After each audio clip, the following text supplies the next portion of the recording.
hello there, hello there, hello there, everybody. How the devil are we all? I'm very well, I thank you for asking. Apologies for being slightly late, but when you're working at the high level I'm working at right now, you have to forgive me, okay? Because I'm just... There's big news.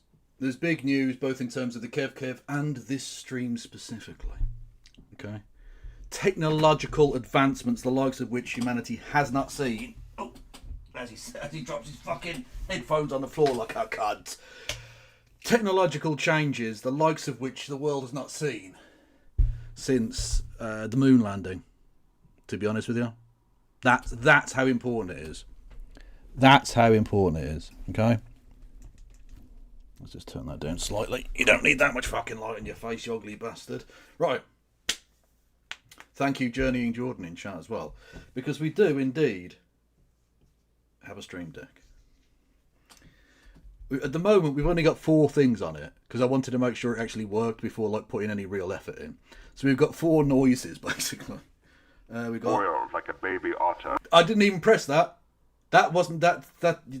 Yeah, we'll deal with that shortly. This is me, or this is me pressing a button anyway. Oh dear, I seem to have spotted a cunt. There you go. There's noise number 1. I don't waste my afternoons chopping up a fucking WAV file.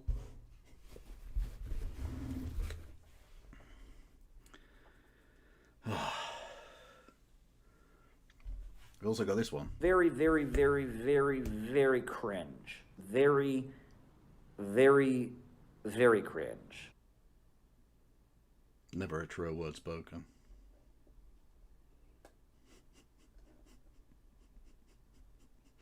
See? Aren't you glad? Aren't you glad? Right? That I was a little bit late to make sure that this was... And it wasn't because I was taking a big piss and I just took my time and I was late. And I was trying to set up my things. Epic dub.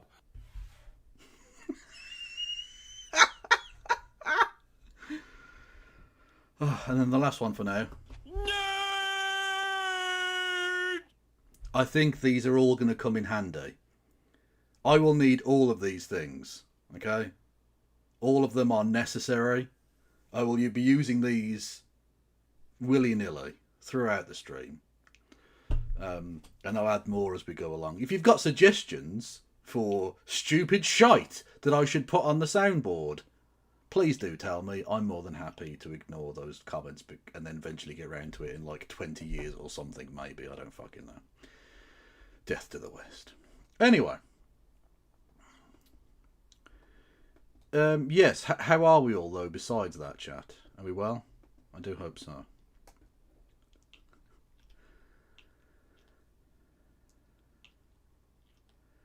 Can I request the... Stop it. Get some help. Maybe I should.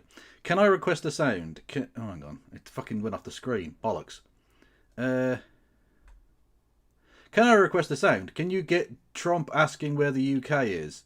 Well, we'll get to that in just a second, Journey Jordan. By the way, I will send you the postage for the thing, if you send me a way in which I can do that. Have you got PayPal? I can do PayPal. I'll carry a pigeon with a note attached to its leg? I don't know. We'll sort something out. DM me. Yes.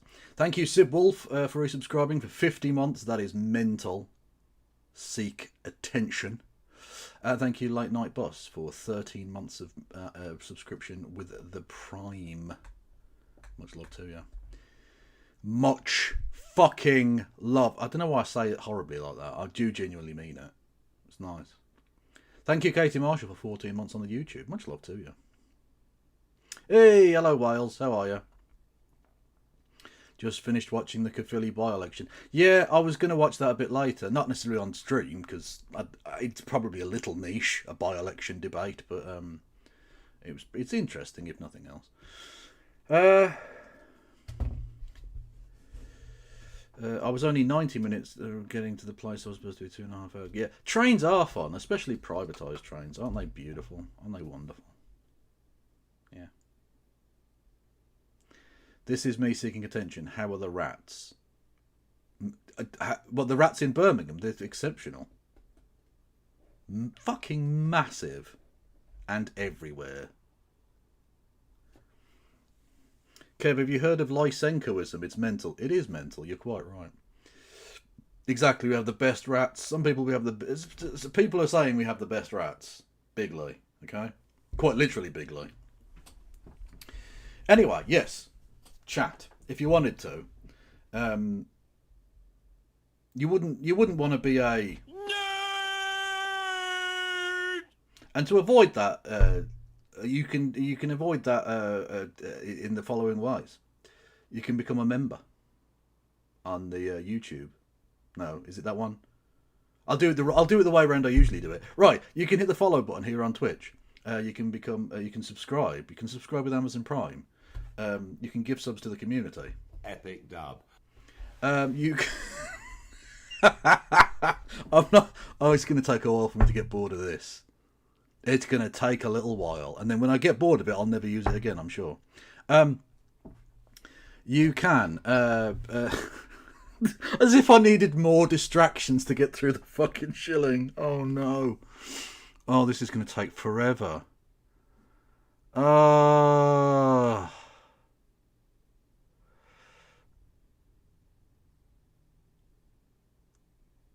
You want to... What's that? You want to pay but without stopping the nerding? Very, very, very, very, very cringe. Very, very, very cringe. True. That's Caleb Moppin saying that. So, enough said. Would you wanna go against the Mohawk Lincoln? I don't think you would. Oh, Sister Rose, hello there. Is Moppin like the Sister Rose like whisperer or something? This is the first time we've mentioned Caleb Moppin on this show in like a year or something, and Sister Rose, the maker of the finest YouTube poop ever known to man, arrives. That is a stiff dick of poop. Thank you, Wayward Historian, for gifting us a sub to Sister Rose. And we're on a hype train. Epic dub. We're on a fucking hype train. Come on. You can help buy with bits and subs and that. You can do that. Everyone go and follow Sister Rose as well on all of the platforms. Yeah, the Jordan Peterson one was pretty good too, actually, to be fair, yeah. Go and check out the YouTube poops on Sister Rose's YouTube channel. Can we also get Frogman saying up the rah? I'm not sure that would be appropriate, given that that's technically an endorsement of a terrorist group. A prescribed terrorist group here in the United Kingdom, which is the legal jurisdiction I live in. Probably best to avoid, even jokingly, pledging any kind of allegiance to prescribed groups. As I've said before, you can't say, I support Palestine action. You can't say it, it's illegal. It's terrorism and you'll go to jail forever, and rightly so, because you'd be a terrorist. So don't say, I support Palestine action. Because if you say that, you are contravening the law, and you will go to jail. So, just saying. Hey Kev, I sent you a meme I think you should read out on Discord. Okay. Actually, can I do my shilling first? We're on a hype train, bits and subs. Awesome. I'll get to it.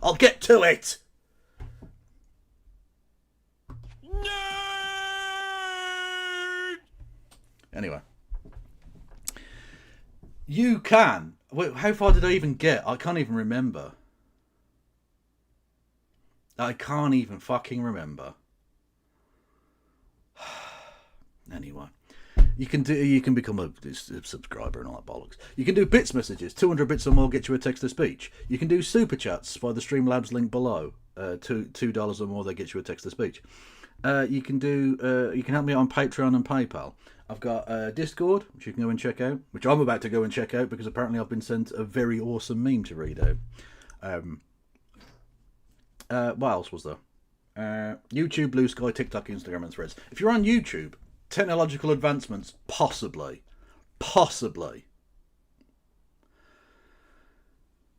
Usually, if you send a message, a super chat on the YouTubes, I've had to read it out because you know, I haven't worked out how to do that. Turns out it was literally one button in the Streamlabs settings that I just had to flick.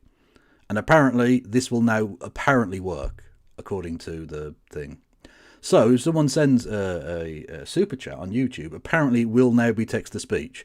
I don't know if there's a financial limit on that. I haven't purposefully set one, because I have no idea how the fuck to do that. But if anyone does do that, hopefully it'll be read out. Although I don't know, is the answer. So maybe. Like, all I'll say is, there's only so far my technological reach can go in any one day, okay? Epic dub. So, I feel like I might be using that one quite a bit. Yeah, so if you do that, it possibly might do the thing. I don't fucking know. Yes. If you're on YouTube, hello. You can subscribe for nout. Literally nothing. You can do, what do you call it? Super chats, which might be read out. I don't fucking know. You can do, what do you call it? You can become a member. And I like big members. That's going on the soundboard. Yes, you can become a member for 99 pence or give memberships at that exact same rate. Well, let's see if it works. Let's see if it works. Sometimes it may be good, sometimes it may be shit. Testing. Give Kevin money. Whopper! Gangnam Style! It worked. And I don't know what the fuck that voice was. Again, I haven't chosen any of this. Sometimes it may be good, sometimes it may be shit. Maggie Thatcher is still dude woohoo. That's the shittest voice ever. That's clearly the most robot-y shithouse voice ever. I'm not changing that. Even if I knew how to change it, I don't want to. It's fucking perfect. The most scuffed stream on the internet needs the most scuffed voice ever. Fuck yes. Thank you to both Wayward Historian and to Katie Marshall for both testing that out and being fucking delicious at the same time. And thank you Turn Left people who've just joined me. Welcome in Raiderinos on the YouTube. How are you all? We're testing out new technology. Epic dub. See, I can make that noise happen. I can make several noises happen.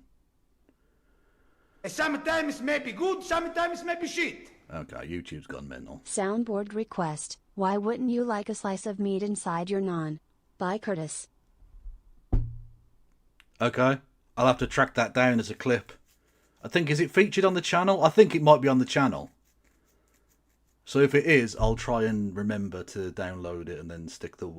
For some reason, it won't accept an MP3 file, even though it says specifically that MP3s are allowed as part of the thing. But in order to upload it and for it to fucking work, it has to be a WAV file. So I'm being lied to by the... what the fuck's the company called again? I don't even remember. Elgato. The Elgato company. Fucking lying cunts, all of them. That's capitalists for you. And also, they wouldn't let me use the word cunt for this one. Oh dear, I seem to have spotted a cunt. You can't swear in the command or anything. So I've literally... Hang on, can I show you? Oh, God, I don't know if I can. Will it stretch far enough for the camera? I don't know. But it's got the thing, right? Oh, God. Is that going to stretch far enough? Hang on. Right? You see the writing? The one at the bottom there. Actually, it's not very clear, that, is it? But anyway, the writing, it says count. C-O-U-N-T. Because if I put cunt and it wouldn't let it happen. And I was sat there for about half an hour trying to work out what the fuck was wrong. And it turns out it was just because it was a swear word. I was being fucking weird champed. I was being, what's the phrase? The fucking, I can't even remember. I'm cancelled, whatever, by Elgato, the cunts. Yeah, cunts. Oh dear, I seem to have spotted a cunt. True! Also, I'm sweating my cock off here. This is unacceptable behaviour. Oh, 1 second, everyone. All the pipes. I didn't know this when I first made this my fucking room. Or made this my, what do you call it, office space room. All the fucking pipes go underneath the floorboards in this one room. So if you've got any kind of like water running anywhere in the house, for instance, I've got my washing on downstairs. Because I'm going to have clean clothes in that, because I am a grown-up who does washing. It means all the fucking hot water goes underneath the floorboards, and with the fucking computer on as well, I'm sweating my bollocks off in this room, even in the fucking depths of winter. So that's why I have my fan on all the fucking time. Did Kev work out what a macro is? He fucking did. Epic dub. You're damn right. Oh, I am the king of macro. I might have a micro penis, but I have a macro brain. All right. Anyway, yes. Oh. Hope all is well, friend. Yeah, absolutely. Unless you're talking to someone else, I don't fucking know. But I am very well. I hope you are too. Everyone go and follow Mixed Vivian Wolf, by the way, who is awesome and awesome and awesome and that. Thank you to Dr. Phil Decker with 100 bits, who says, well, actually 200 bits in 2 different messages. Whereas if he just sent them as one message, that would have been read out. So I don't know what's going on there. And he says, terrorize these nuts. I have built a community of great intellectual depth. I think we can all agree on that. Oh. 5 goes at sending a super chat to try it and it won't send it. Can somebody assist Wolfpet trying to send a thing? Because I don't know how I don't know how it's done because I've never done it. I am the pay farmer, you are the pay pigs. I think that's the way round it goes, right? Is that what it's called, pay for? It's probably not called that at all. But that's, I mean, I'm continuing the farming analogy. I'm the pig, I am the farmer who's about to get taxed by this evil government. Just because I own all of Gloucestershire. And I want to pass it on tax-free to my children, who are cunts. Oh dear, I seem to have spotted a cunt.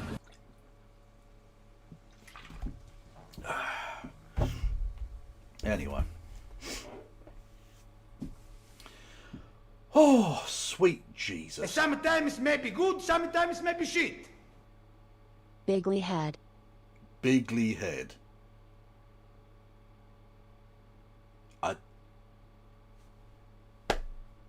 I don't know what that means.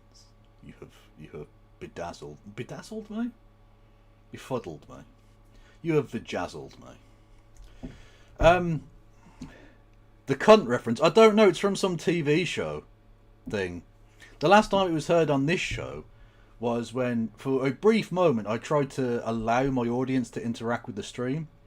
As you know, I give you no purpose to watch this stream ever, including the use of channel points, which are basically worthless. Which doesn't encourage you to continue to watch regularly, because I'm very good at audience participation, you understand. Anyway, I allowed for one stream only, and it was only ever going to be that one stream, because by fuck did it drive me mental. I allowed people for a certain amount of channel points to play. Oh dear, I seem to have spotted a cunt.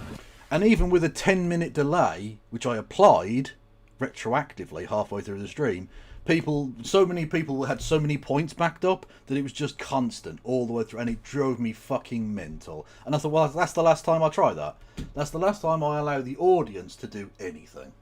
They can't be trusted. They're degenerate filth, all of them. So I'm in control of it now. Epic dub. And I will abuse that power completely and utterly.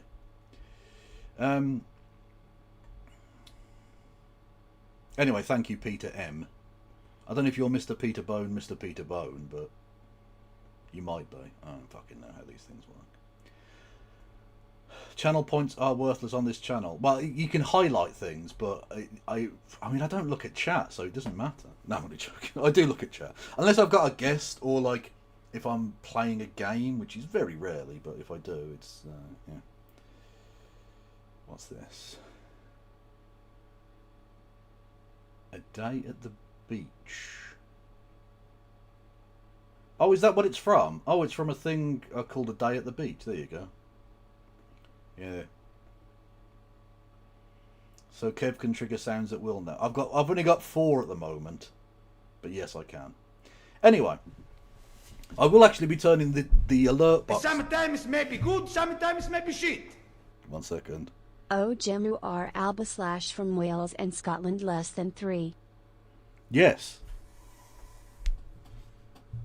I don't know if that was pronounced correctly, but yes.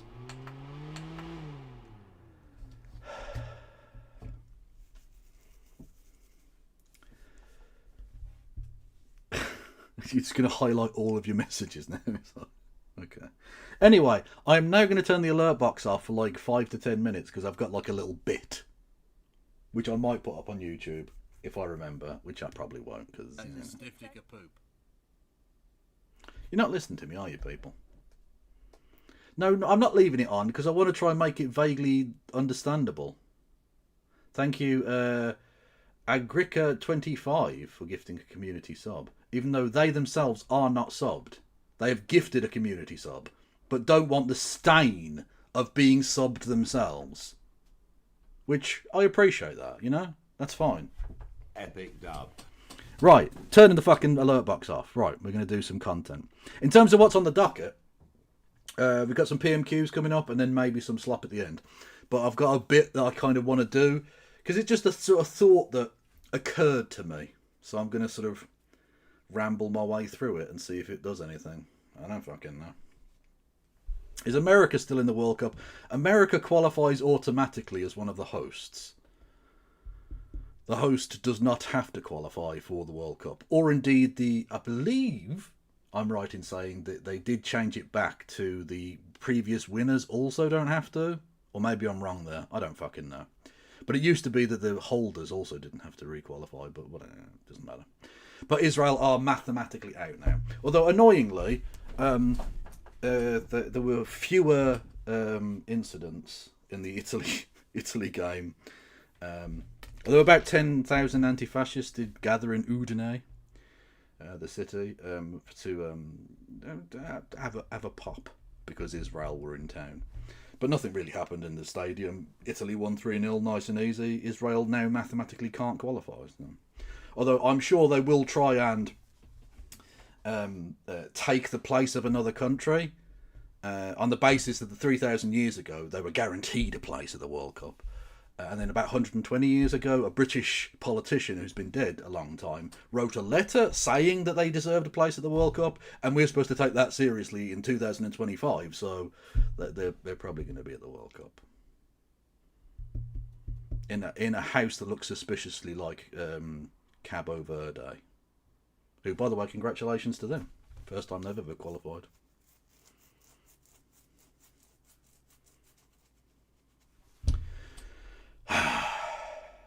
Anyway, that's not the bit I wanted to do. Although it does sort of involve Israel. So, did the Palestine team qualify? No, they did not, because they weren't involved in the process of qualification, because they were literally being murdered. Literally several active members of previous Palestinian teams were murdered in the recent onslaught. So no, they won't be at the World Cup. But there you go. So, boop. As we know, as I've been commenting on over the course of the last sort of few weeks on this channel, there have been the sort of flag shaggers have been out and about, putting up flags on lampposts and things. The flunts, as I've come to describe them, are very, very annoying. Not because the flag in of itself really means a great deal, because who gives a fuck? It's just some cloth on a piece of metal. It doesn't really offend or annoy me in any particular way. I'm not a fan of it. I wouldn't put it up myself, but whatever. They're just bits of fucking material. Whatever. The reason that it's annoying is because you know exactly why they're doing this, right? They're weaponizing it. Specifically, to try and make a very sort of right-wing point. And of course, as if they needed to make that point any more clear, when Gary Neville took down a flag that someone else had put up on one of his properties and made a statement about that, saying that he didn't want that on his properties, they decided to hold a protest at one of his properties in which they brought lots of flags and put them up outside on public land outside of his estate, thereby weaponising the flag that Gary Neville had said they were weaponising. So, you know, proving his point. They weren't just doing it because they of unity and blah, blah, blah. They were doing it as a weapon. They were using the flag as a weapon. Weaponising the flag.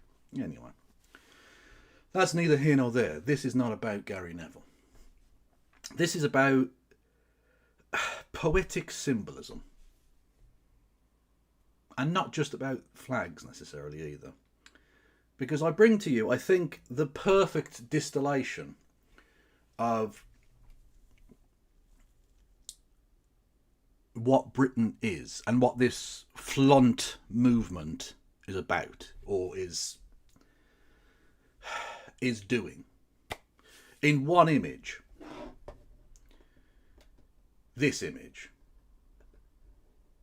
That is an image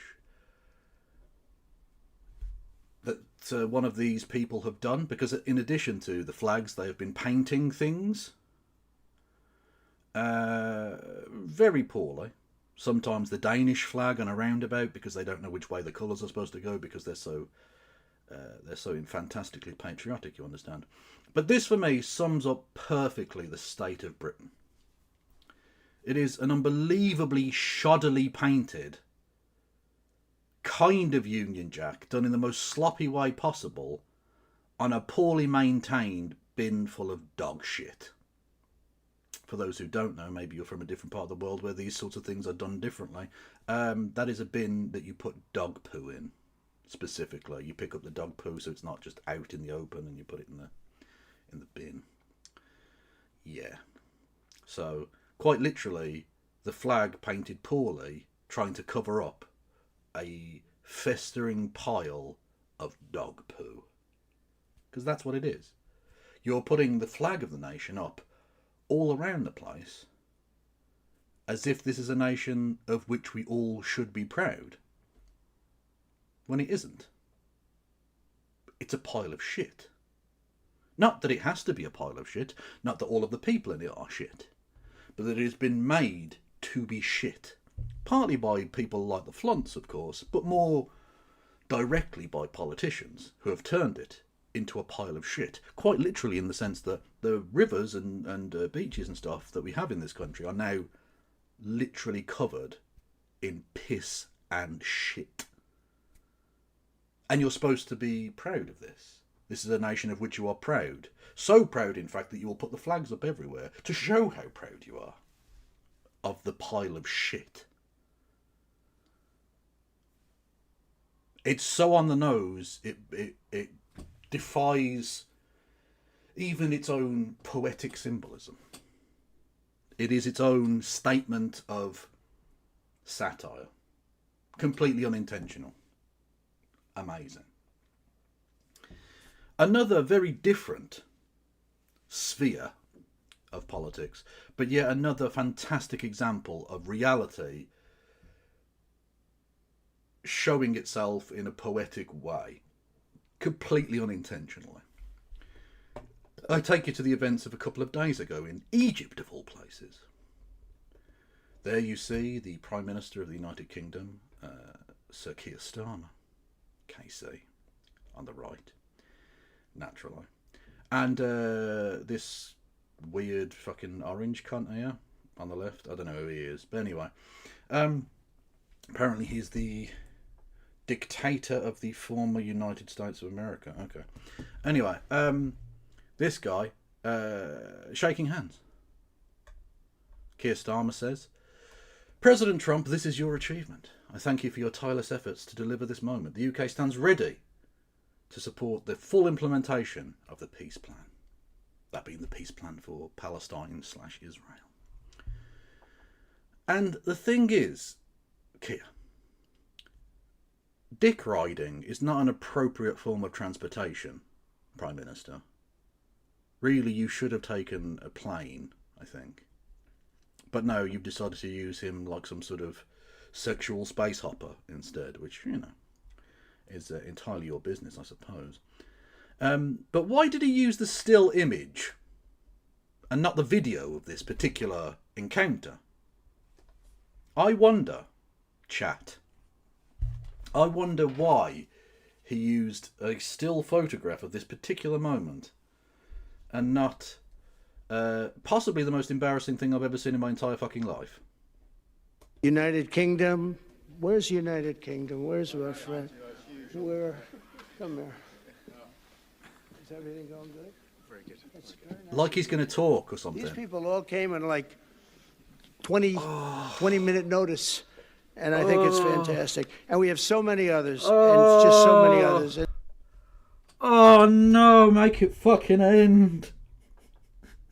Lord, have we not suffered enough? Oh, Jesus Christ. Literally called him up like he was gonna fucking speak. And then just turned his back on him and he had to shuffle back into place. Look at his little fucking face. Look at it, chat. Oh, God. That is a man who has been broken. That is a man who has been absolutely destroyed. He will never recover. We've got fucking David Brent as the Prime Minister, man. Oh. Quite literally, chat. Very, very, very, very, very cringe. Very, very, very cringe. Literally, he calls him up like he's going to speak. Like he's going to go, oh, it's your turn to speak now. I mean, firstly, he doesn't even know his name. That's the amazing bit, right? The amazing bit of it is he doesn't even go, where's Keir Starmer? Or where's the Prime Minister? Just, where's the United Kingdom? That could be a genuine ask from him. That could be a genuine inquiry. Because he doesn't fucking know where we are. Would make sense. But so he doesn't call him out by name. He just says, where's the United Kingdom? United Kingdom. Where's United Kingdom? Where's our friend? Where? Come here. Literally calls him over, come here, like a little lapdog. Come here. Is everything going good? Very good. That's very nice of you here. These people all came and like... Look at that. Just literally turns his back on him. Like, come here, boy. Come here. Yep, sit, good boy. Then turns his back on him. Go and lie in your fucking bed. Get in your bed. Go on. Like he's a fucking actual mutt. And then he just has to shuffle back like the biggest cuck in the world. Like he's literally called him out the cuck chair and gone, here you go, clean this. Clean my fucking sweaty balls that have just been fucking your wife. Now go and sit back in the fucking chair. I ain't done. 20-minute notice, and I think it's fantastic. And we have so many others, and just so many others. United Kingdom. Oh, honestly, we're cooked, chat. We're cooked.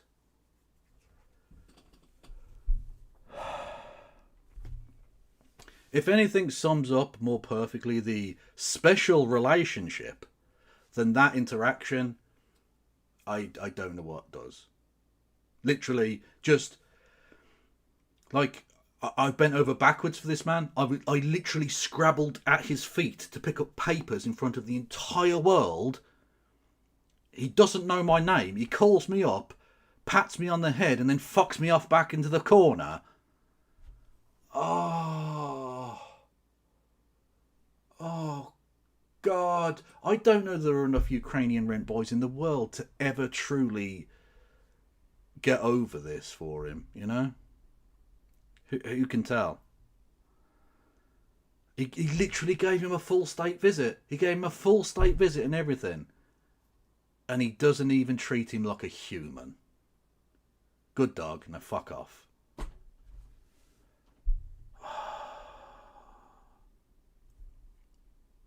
I suppose this is what it's like being from a tiny nation. This is how they've been treating other nations forever. It's just we used to be something vaguely important, and now we fucking aren't. So now this is how our Prime Minister just gets treated. Just that shitty little country over there. Fuck off, go on. I've got actually important countries to do.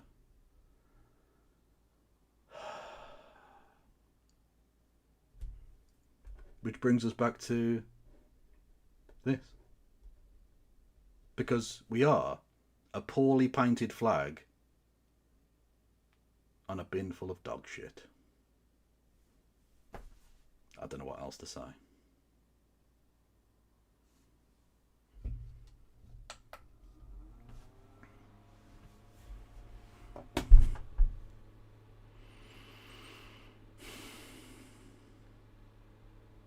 Okay, I put the alerts back on. The alerts are back on.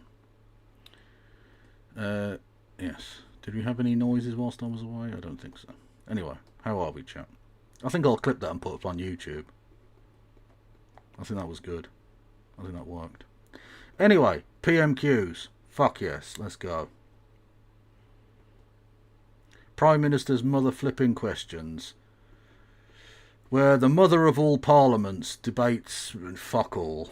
Before we come to Prime Minister's questions, can I welcome in the gallery the Honourable Speaker of the Parliament of the Republic of Fiji. Hey, the great nation of Fiji. Of the Parliament of Ukraine. Members will also know that today marks the 4th anniversary of the death of our friend and colleague Sir David Ames. Sometimes may be good, sometimes may be shit. Poorly timed, Gennaro. The Poorly lesser timed. spotted point of order appears in PMQs. Indeed it did, yes. Indeed it did, yeah. Wasted everyone's fucking time. PMQ's now sponsored by the CCP. Is that true? Okay, fair enough. Fair enough. He was murdered in his Southend West constituency in 2021. Sir David was a long-serving member of Parliament, respected and liked by members across the House. Was he? Because I lost a lot of respect for him. I know he's dead, but like...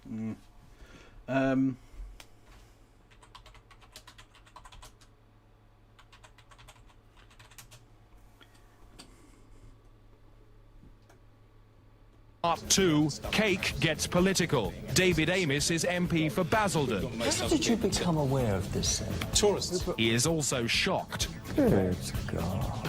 And appalled. Basildon puke plates. Yeah, the Basildon reference actually is nothing to do with Basildon the place. It was a rhyming slang which was Basildon Bond, and it was Basildon The Bond. paper, right, Yeah, Basildon right. Bond, Oh, with it. as in Bond, you know, getting out of your head. But for maximum reach, Cake needed an actively political kick in the pills. And that's what it got from MP David Amis, MP. You've heard what Bernard Manning said. Cake is a bisturbile cranabolic amphetaminoid, which is a made-up psychoactive... Let's not glaze over. You heard what Bernard Manning said. The 90s were fucking wild. Holy shit. He puked up his entire pelvis bone. Sick fucking bastards. ...chemical. It comes from Prague, with its own culture of boom raves, where kids wolf down vast quantities of this. Big to contain trip nutrients. Yellow purely as a fashion thing. Now, to the speeded up brain of a user, that sound lasts for 4 hours and sounds like this.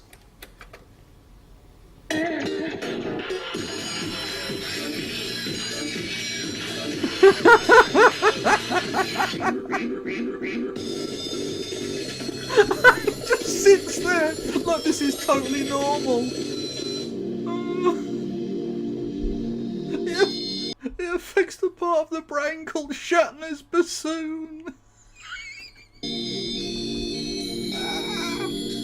Oh, I'm gonna die.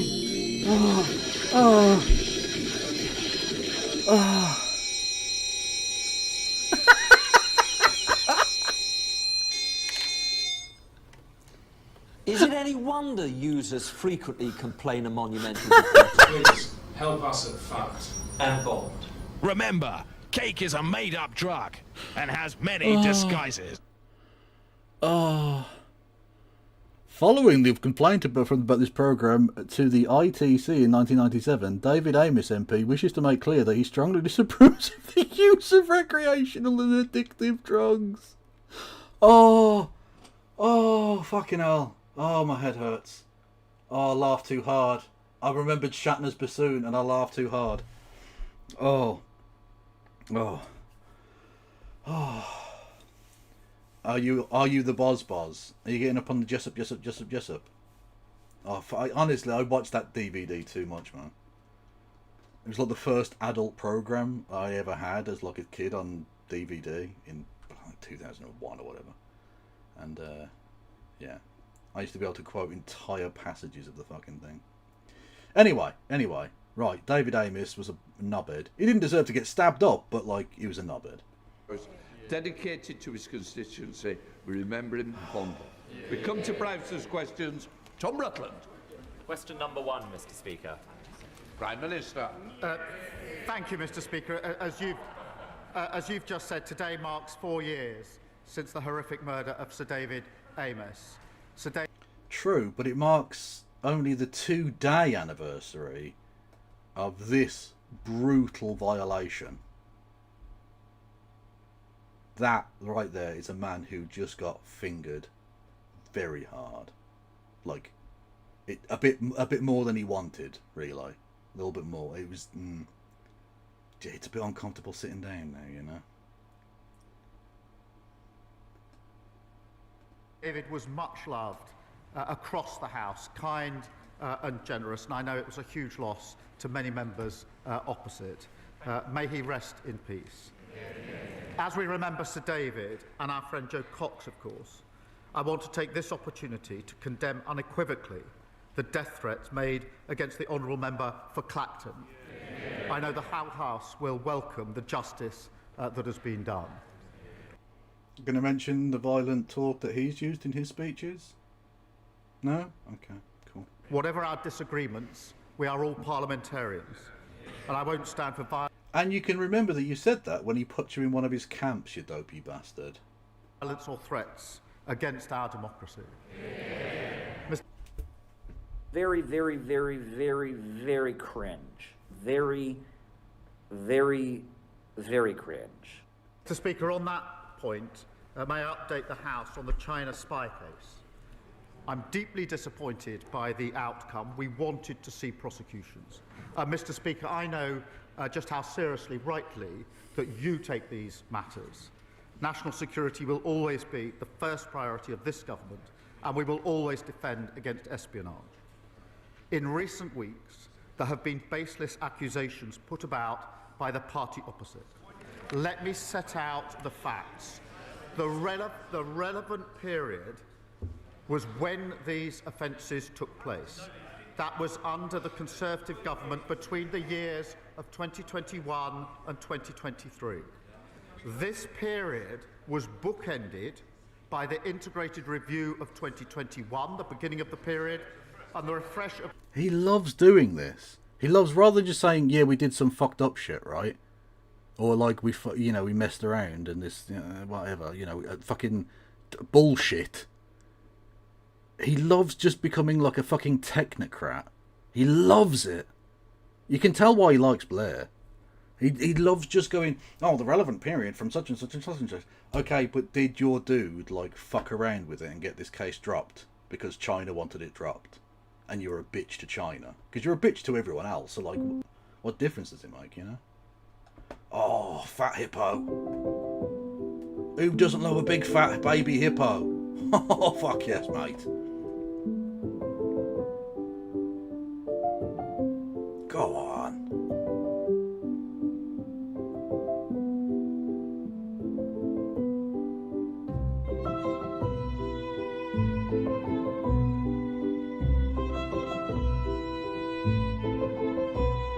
Talking of bringing it to Parliament, I wonder if the Right Honourable Jenny is in attendance today. I don't know. That review in 2023, setting out their policy. These statements of government policy were very carefully worded to not. I'm not sure if that was China as an mooding. enemy. I don't know. Instead. Mr. Stewart, somebody who is on the Speaker's panel, I've told once before, should know better. Do not question my judgment. I thought it was important that the Prime Minister tells this House first rather than somewhere else. So please, this is very important to me and very important to the House. I take it seriously, so I don't need any more side comments. Prime Minister. Ooh.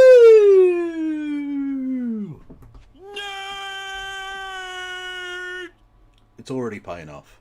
It's already perfect. Oh my God! Little fat man from Essex is sat on the floor. Oh, look at him. Oh, little Mark Francois has to sit on the step. He's the little cook boy on the step. Oh, Mark Francois on the step. Oh. He looks even more like a fucking frog bowling ball now. That's not a flattering look. There are spaces up there as well. Why is he sat on the floor? God almighty. Thank you, Mr. Speaker. The review of 21 and the refresh of 23 were very carefully worded to not describe China as an enemy. Instead, they stated increased national security protections where China poses a threat, and that the then government would engage with China to leave room open for constructive and predictable relations.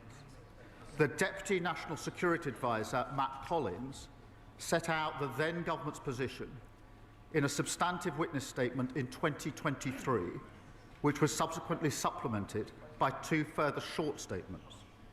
The Cabinet You did absolutely bring about fully automated luxury gay space lizard communism, Journeying Jordan. W's in chat for Journeying Jordan. Epic dub. Secretary assures me that the DSNA faithfully set out the policy of the then Tory government. I know firsthand that the DSNA is a civil servant of the utmost integrity, and those opposite who worked with him, I'm sure, would agree with that assessment. Under this government, no minister or special advisor played any role in the provision of evidence.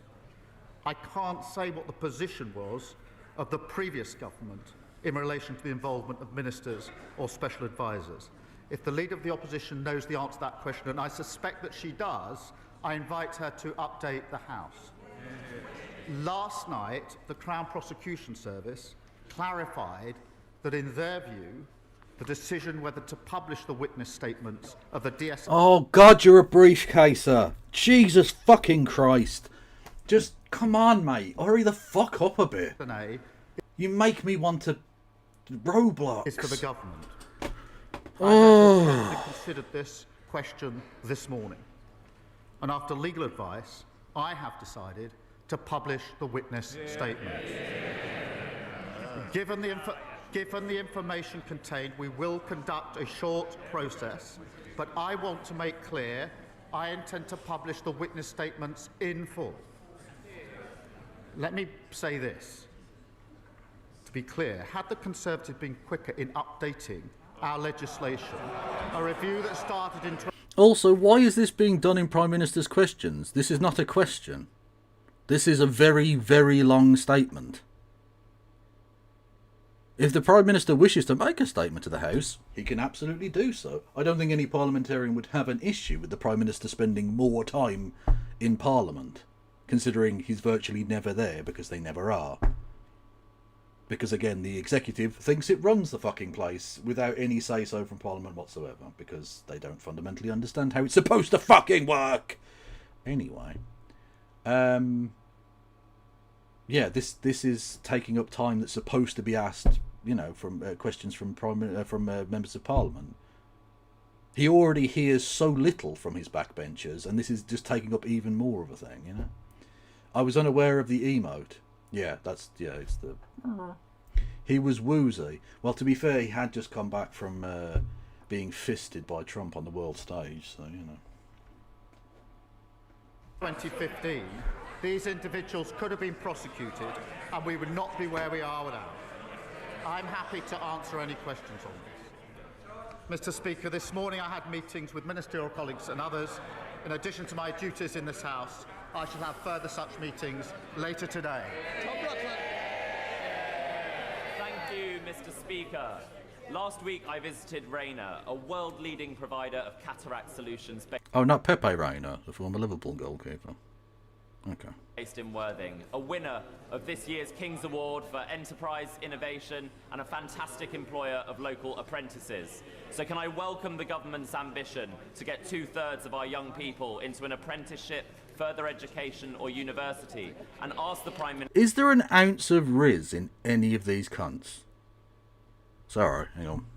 Oh dear, I seem to have spotted a cunt. I won't be... I could play that clip every single time one of them stands up, but I won't because it'll get a bit much. But just imagine every time one of them stands up, that gets played, okay? Otherwise we'd be here all fucking day.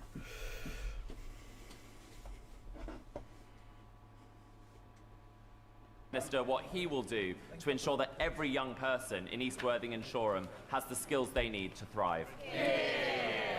Thank him for his question. We want a country where young people are supported, where the quality of teaching is raised and every skilled apprentice is valued and respected. We've set a new target of 2/3 of young people to be in apprenticeships or university. That will smash the glass ceiling and renew our country. Mr. Speaker, we've supported this with record £3 billion budget for more apprenticeships, more technical colleges and guaranteed training, apprenticeship or work for all 18 to 21-year-olds. The opposition, Kevin Bell. Okay, I will have to do it this one. Oh dear, I seem to have spotted a cunt. Mr. Speaker, thank you for marking 4 years since the terrible murder of... Who's this? Kevin Badranob? What? I don't know who that is. Also, it does look a little bit like Chris Philp might be in the middle of coming. I don't want to put that into your head, but you are now thinking of this man ejaculating, and that gives me quite a lot of joy. I mean, I could have moved on from this already. I could have moved on from this, and you'd not be thinking about this anymore, but I haven't. Of Sir David Amos. I know that the whole House will want to join me in remembering our former colleague. He is very much still in our hearts and minds. The way he died reminds us that the security of members and this Parliament is paramount. So it concerns my member is us all secured. that the case against 2 people spying on members of this House has collapsed. It is simply unbelievable. Exactly as I expected, the Prime Minister had to be dragged out at the top of PMQs to give a statement that answers no questions. I don't know what they're laughing. I don't know what they're laughing at. We are talking about the security. True, of this 255. Parliament. He had to be dragged out to repeat only more obfuscation. It is simply unbelievable. It is simply unbelievable that he is trying to say the last government did not classify China as a threat. So I will refresh his memory. In 2021, the previous government's integrated review described China as the biggest state-based threat to the UK's economic security. In 2024... When Donald Trump is literally slapping tariffs on everything, including penguins. Yeah, what the fuck are China doing to us exactly? Like, if we ask nicely, they'll build us roads and shit. Like, they will also take all of our... Well, actually, we don't really have any minerals for them to take. What could we offer? If we were to join Belt and Road, what could we sell them, chat?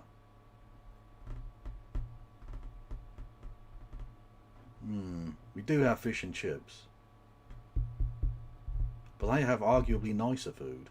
Albeit that I imagine that the food they actually eat in China is not a lot like the food you get in Chinese food shops here. You know what I mean? You go to a Chinese restaurant, like, because you die. If you lived on the food they serve in Chinese restaurants here every day, you would fucking die.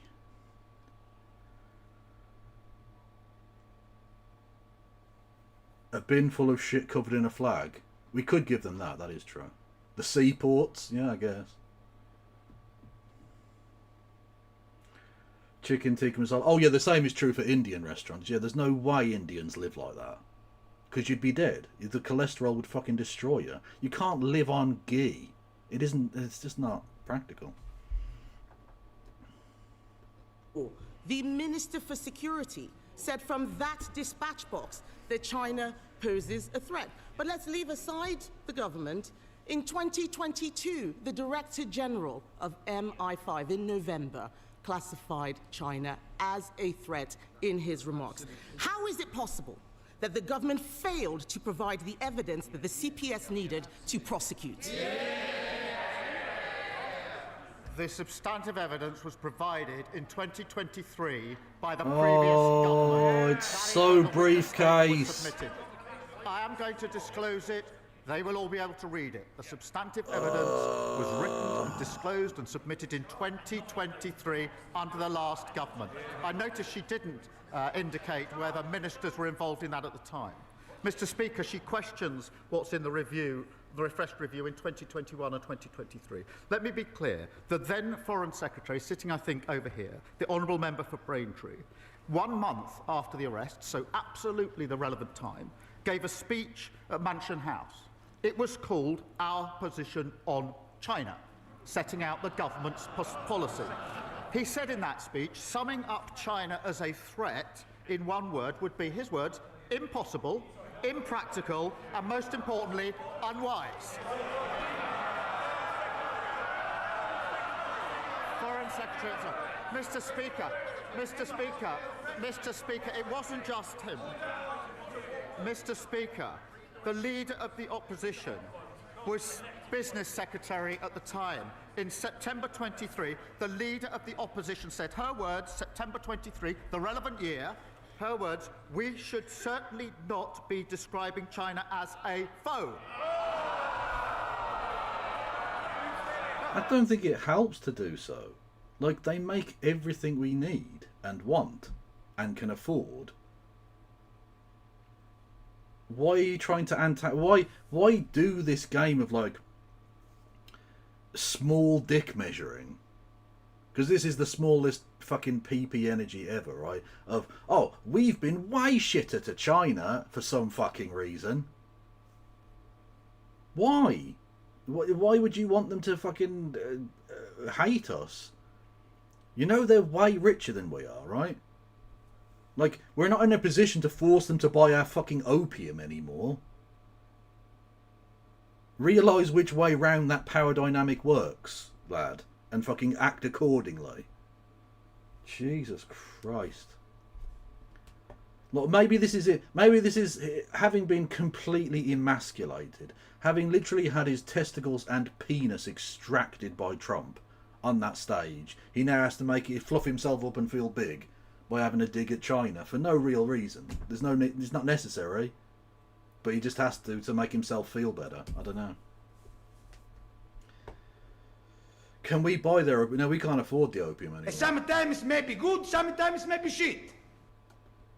They really ought to spring for kegs at these gigs. They really ought to spring for kegs at these gigs. I think I might... If I can try and find the thing, because that audio is so bad I didn't understand the sentence. It needs to be pronounced better. It's very robot-y. But anyway, yes, they should. I mean, to be fair, they do get subsidised booze in the House of Commons anyway, so they're probably half-cut most of the time anyway. Do you think the PMQs would be improved if they let in a coked-up tiger or shock them slightly if they lied? Yeah. Yes, it would be livened up. I'm not suggesting they should do that, because that would be violence, and violence is always bad. Okay. It's worth looking up the word foe in the dictionary, Mr. Speaker. She went, Mr. Speaker, it doesn't end there, Mr. Speaker.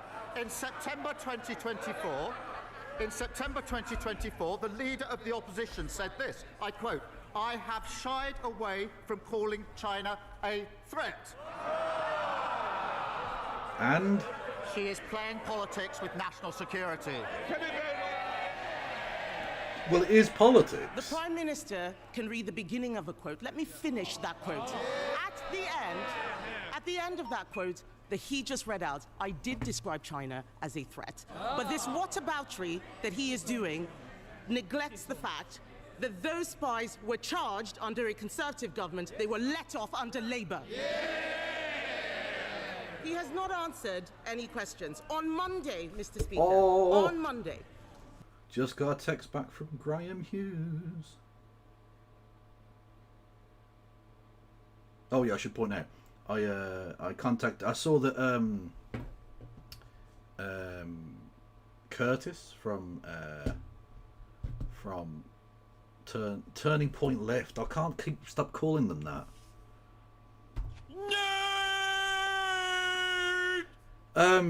Anyway, I saw that he was on the Sunday roast with Graham and a couple of other people. Anyway, and I was like, oh, can you get me in touch with Graham? Graham Hughes is the Scouse guy who we've watched before, part of the two kind of Labour people who I want to sort of talk to at some point. Anyway, and I said, like, can you get me in touch with him? And I expected it to be like, him to hook us up in DMs or some shit, and he was just like, no, here's his phone number.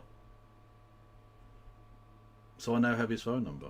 And I texted him, and he's just texted back literally just a few seconds ago, and he's up for it. So yes, yeah. I don't think it's technically a cowboy hat, but yeah, him in the hat, and he just texted me back. Well, he suggested getting Phil on as well, because Phil would do a better job, or would be prepared to do a job defending the government. Is Kev the spy? I am the spy. I am. And I will spy for anyone who pays me. I will do something strange for a chunk of change. Okay.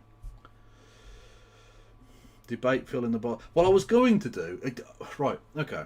So I was going to stream yesterday and do like a watch along of England first, and then do the politics afterwards. But I decided instead to get drunk. But what I was going to do was I was going to have, I've got these. I've still got them on the fucking table. The Scotland one, and then there's the Norway one from the thing, which I'd sellotape it to my shirt and pretend it was a real shirt. Anyway, and I was going to do that, but with the hat, because I was going to watch the England game and do like a watch along of that. But then put one of those with Italy on it, on the bowler hat, and have the two scores of England, Latvia, and Italy, Israel. Or Latvia, England, and Italy, Israel. And have Italy on the bowler hat, as if it was like a Italy bowler hat. But yeah.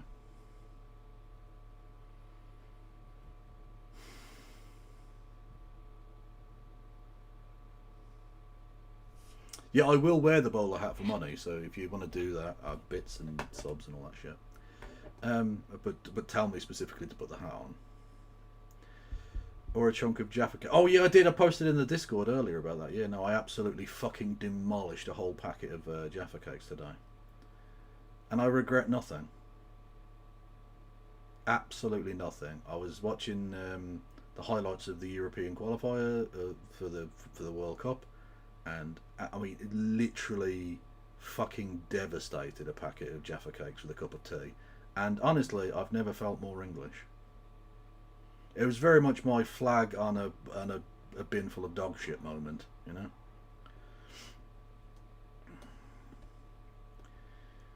What we got? It's why Zach Polanski's Hope campaign is falling apart. Oh, God. Okay. I think I've just changed what the slop's going to be for later.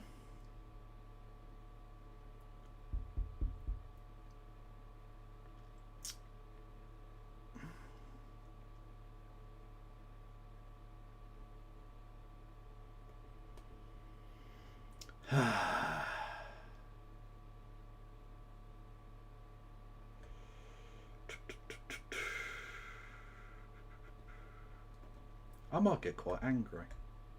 That might actually make me quite angry. Yeah.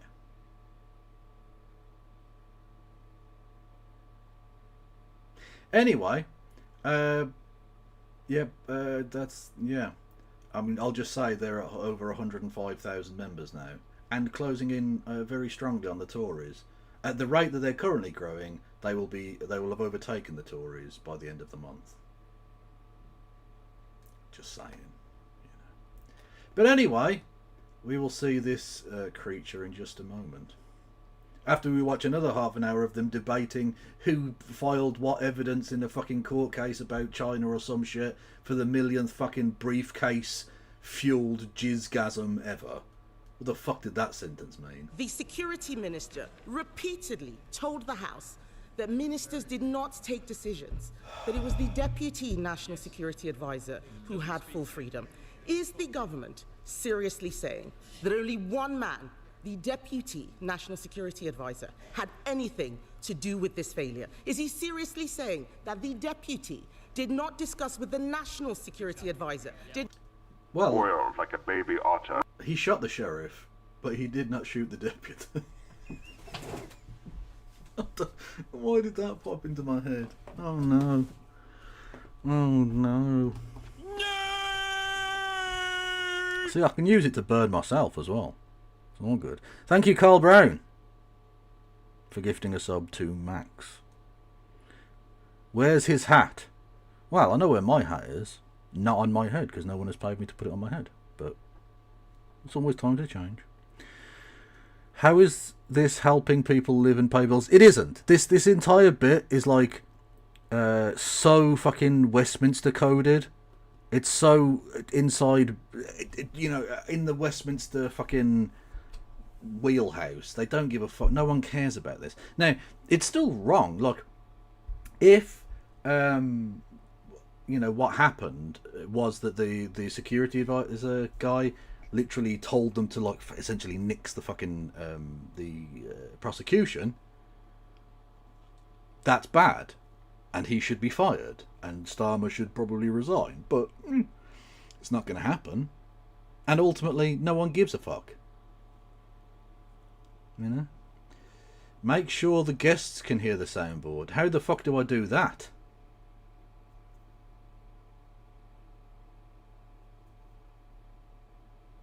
Yeah, how does that happen? I don't know how to make that happen. I can't hear Helena's one when she does her bit, so yeah. Showbiz for ugly people. They're not all ugly. Boiled like a baby otter. The tiny green queen is an absolute delight, I will have you know. And when the Muffin Man and Chad Polanski get in there, I can't wait. It'll be just pure wall-to-wall sexiness.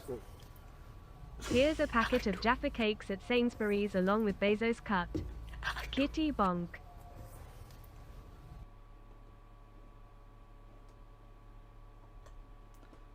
Thank you. I've got fucking amazing tits. Look at that. You don't clip that.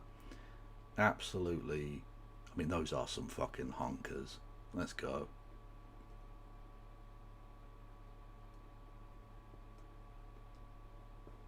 Sometimes may be good, sometimes may be shit. Nah, tits are always good, man. Hat please and Ian Paisley SR still dude. Okay. Thank you, Carl Brown, for gifting another sub. Much love to you. And thank you, Katie Marshall, who says, hat please, and Ian Paisley Senior still dude. He is.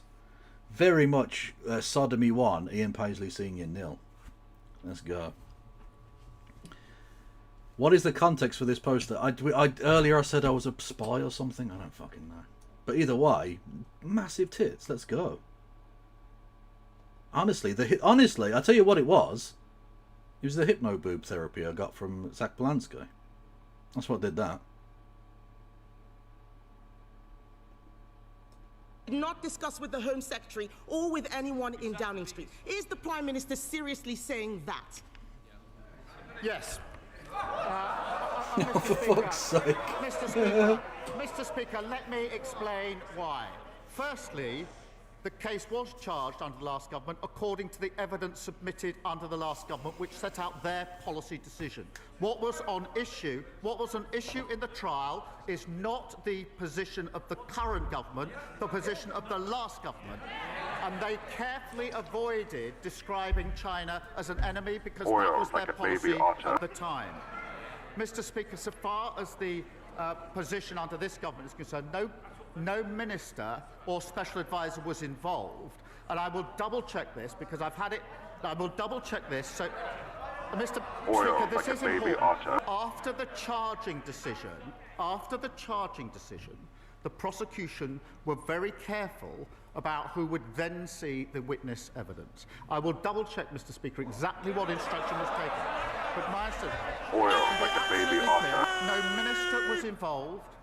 No special advisor was involved. I look like this, Slash. And I'm assured as I can be that the prosecution was saying that it would be the witnesses only that were involved in short updates, the evidence that was submitted under the last government. Mr. Speaker, the end of the answer was different from the beginning of the answer. What on earth is the point of us having a lawyer rather than a leader as the Prime Minister? Oiled like a baby otter. Now there are two creatures with amazing tits. I'm just saying. Okay? I'm just saying. It's been said. Not for the first time.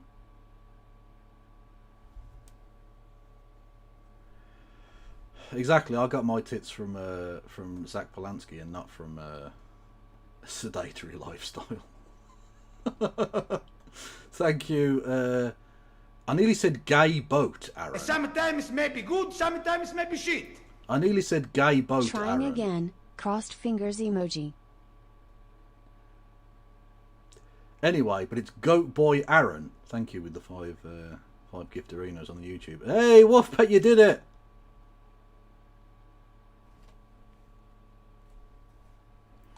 Yes, thank you. It worked. And we heard. And we felt it. In the kidneys. I don't know what that means. When you debate Bowler Hat, you should put the red rose of Lancaster to counter his white rose. Nah, fuck that noise. Well, it's the bear and the rugged staff of Warwickshire. Actually, does the West Midlands have a flag? I actually don't know that. I know Birmingham does. Oh, that is an ugly ass flag.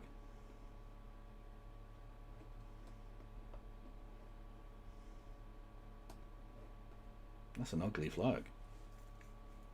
I'm not waving that. You can fuck right off. You think you'll show Christy that? I might use it as a fucking what do you call it? The opening emote. This, you know, the opening. Hang on, that's not right. The opening emote I use at the start of the show. I'd happily use that. Oh.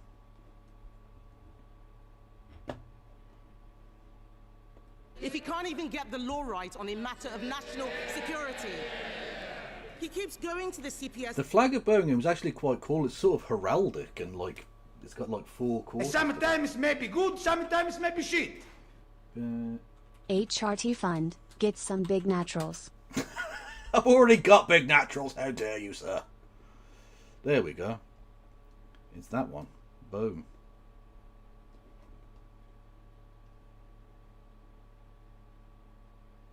Sometimes maybe good, sometimes maybe shit.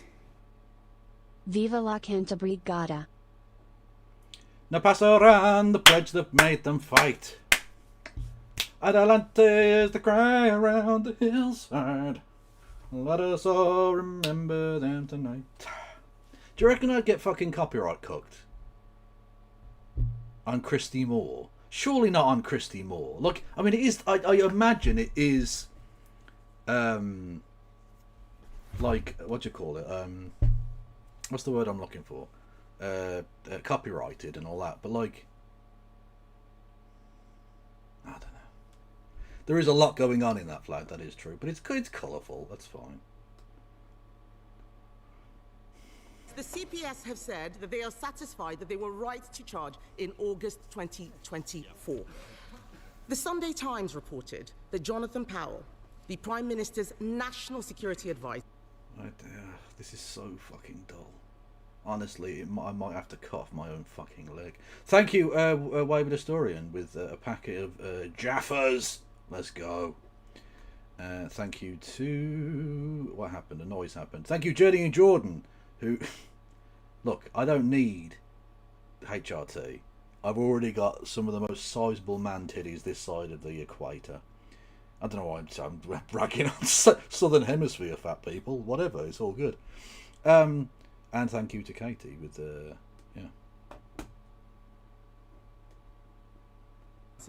convened a secret meeting to discuss the security consequences of the China spy trial. That's fine, Niall. Did the Thanks for meeting stopping happen, by, man. Or is the Sunday Times making it up? Always welcome. Mr. Speaker, she's clearly not a lawyer or a leader. Mr. Speaker.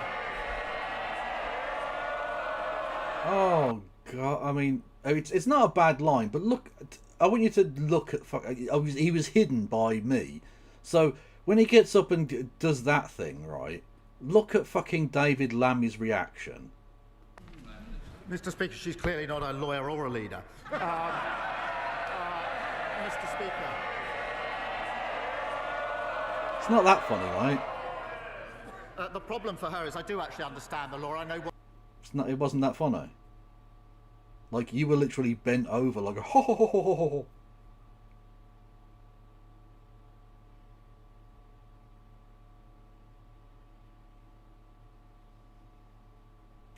I sent you a tenner and a chant about Charlie Kirk. I hope you spend it on something extremely dumb. I will. Yeah. The flag of Banffshire is elite. That has to be Scotland. Banff.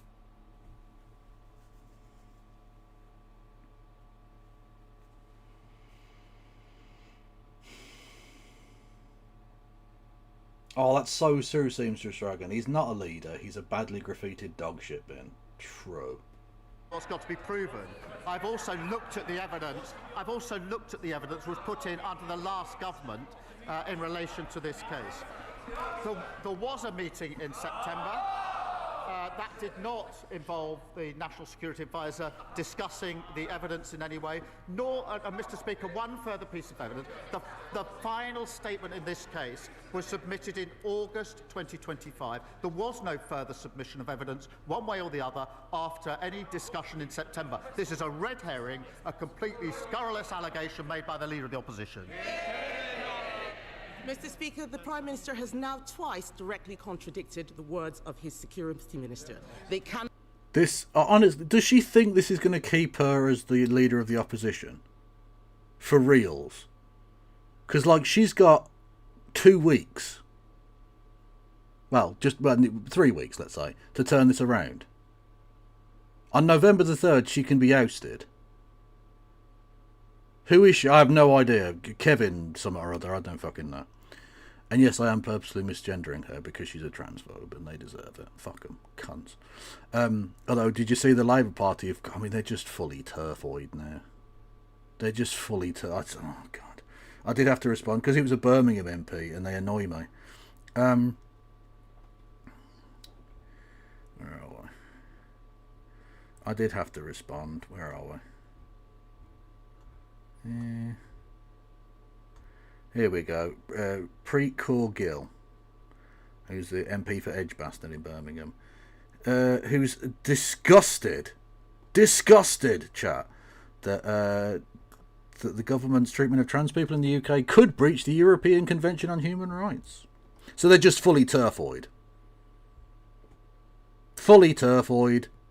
Just gone for it. And so I just had to respond with where are we? Actually, where are we? Yeah, good question.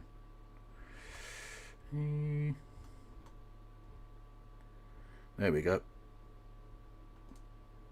As a Brummie, I want to say I can't wait for you to lose your seat at the next election, you turf melt. Oiled like a baby otter. Had to be said. They're literally no better. They're literally no better. That's thank you. Gnome. I will turn the Oiled like a baby otter. Because we don't need that 10 times. We just don't. I wish there was a way that I could just play that like once or something, because it's just 10 times. It's too much.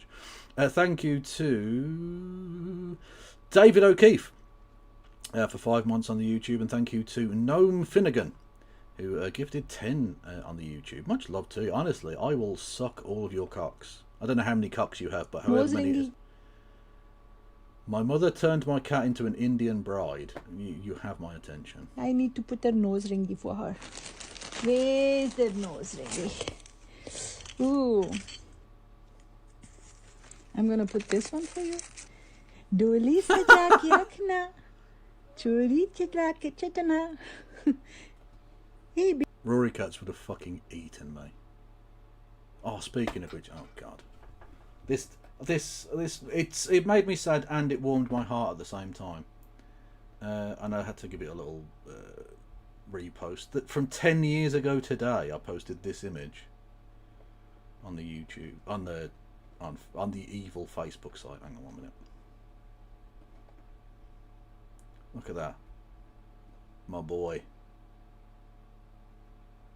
My boy. I remember I just got back from shopping, because that's literally a bag with like stuff in it, like toilet rolls and things. Because that cupboard you see there on the left, just above my head, that's the airing cupboard where the toilet rolls and stuff are kept. Anyway, and that's my boy, the beautiful Rory Cats. Salutes in chat, everyone, for a fallen hero.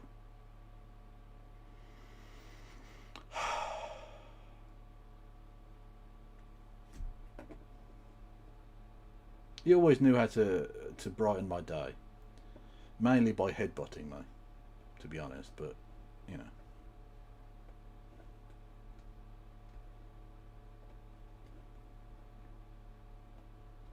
It worked, you know. You may argue with his methodology, but his results were outstanding.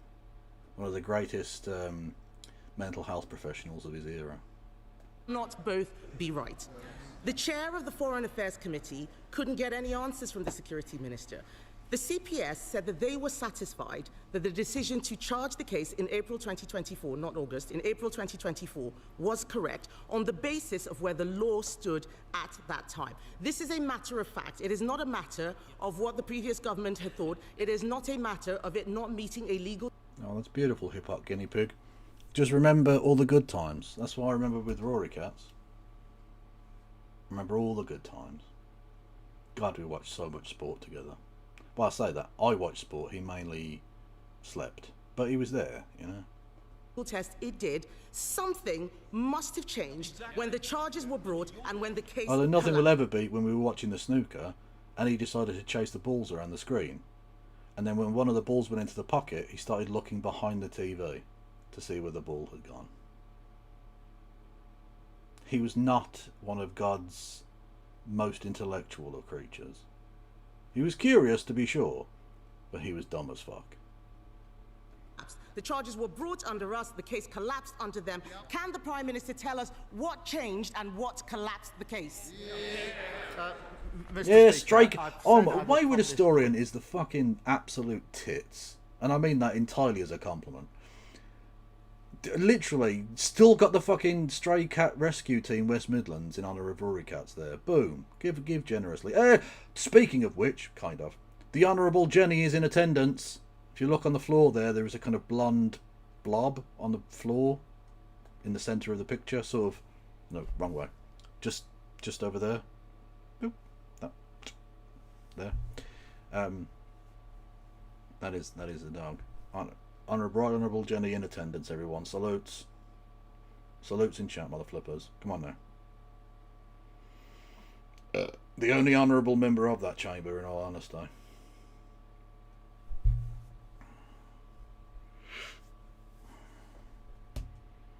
Member of Pupperland. True. Chat, I said salutes for the Right Honourable Jenny in chat. We shall not move on until that has been received. Honestly, you've been slacking lately, chat. I feel I've been too generous with you. I've put too much effort in. Very, very, very, very, very cringe. Very, very, very cringe. You're being cringe, chat. Don't be cringe. Statements in full.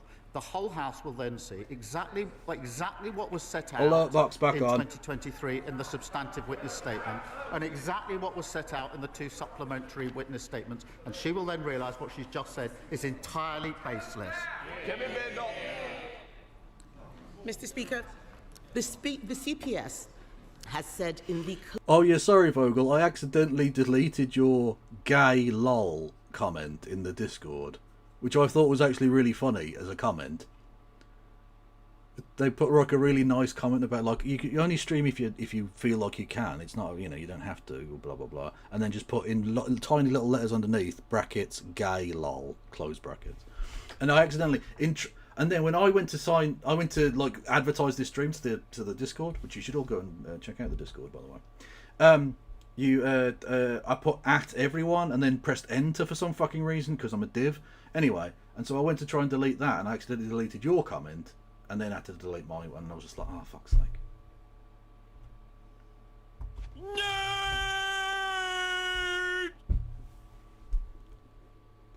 Clearest terms that this prosecution was dropped because this government did not provide the statement they expected.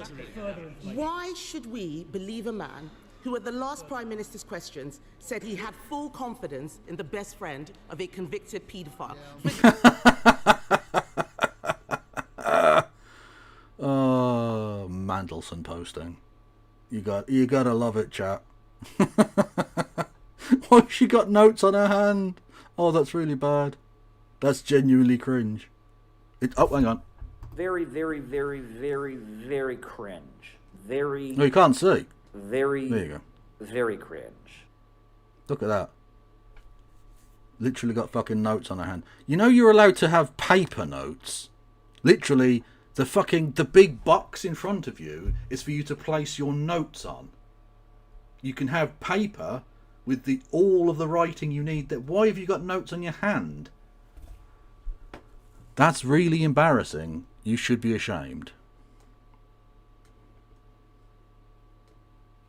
Give us if we don't trust a word he says. This all stinks of a cover-up.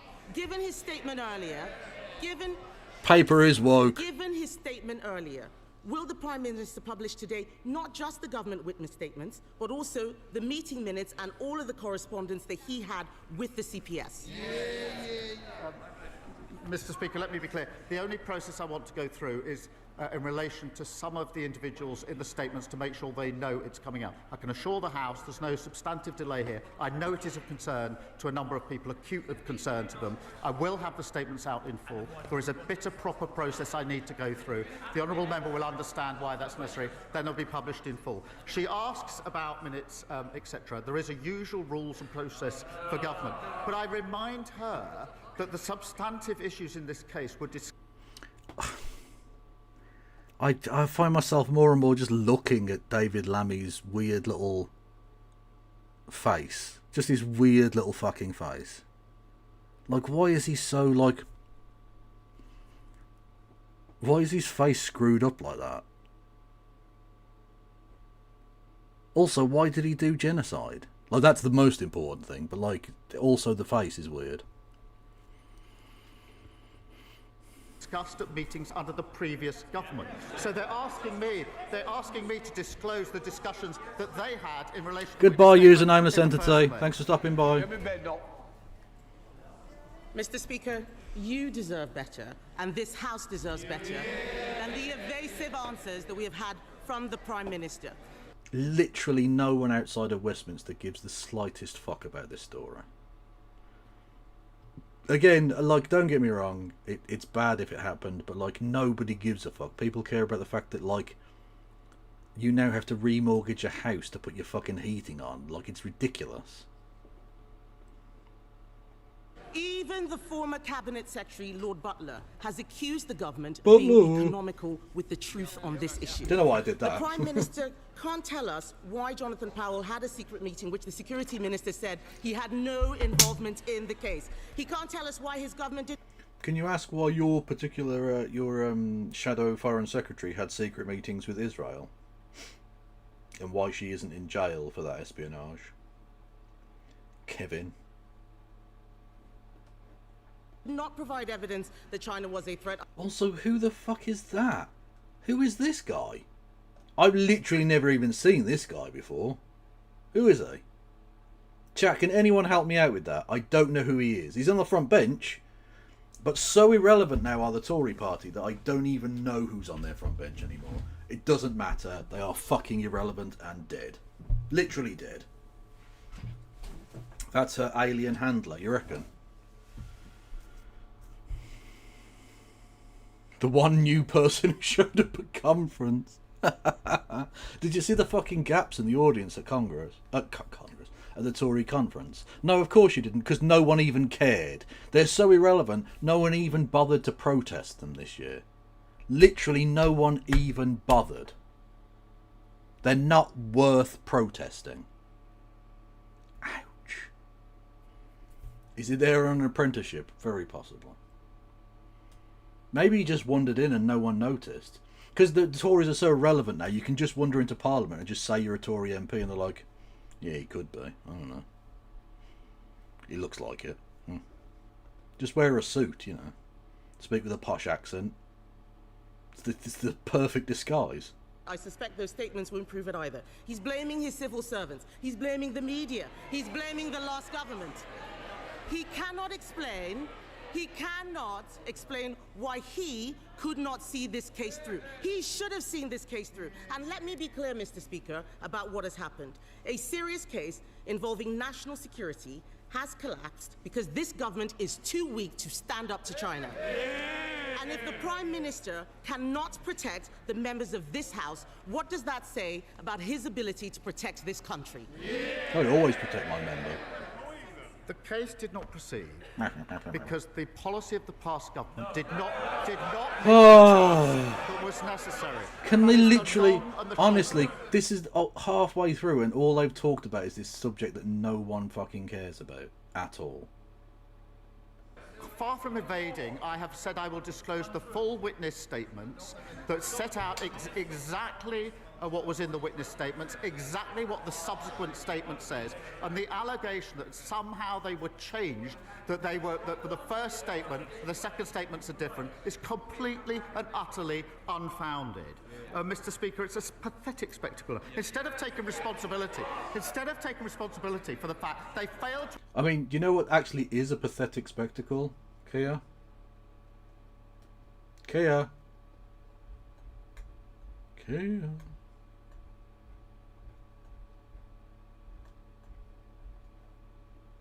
United Kingdom, where's our friend? Come here.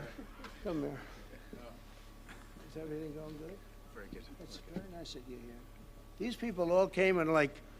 Now go and lie in your bed. Get in your bed.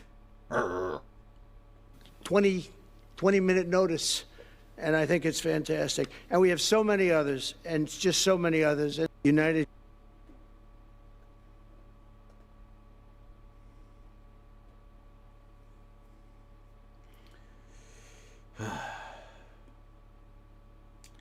Kev, that was Jesse Norman, Shadow Leader of the House. Exactly. Who?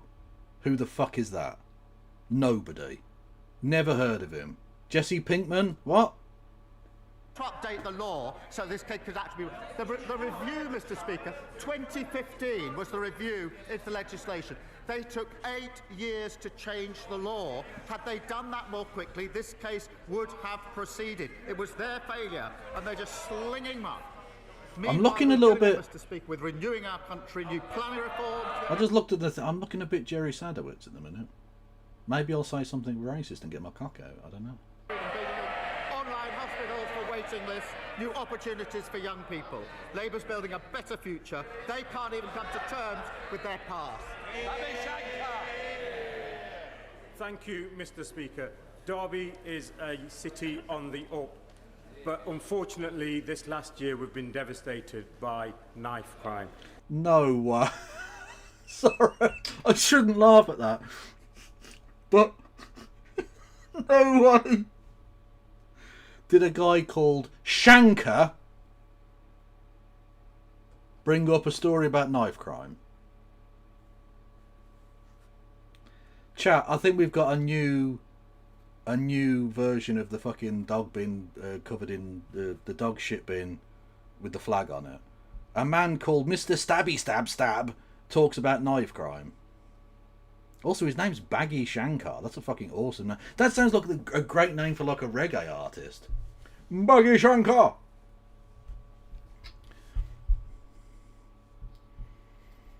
Anyway. But anyway, Mr. Shankar's going to tell us about stabbings. As you do.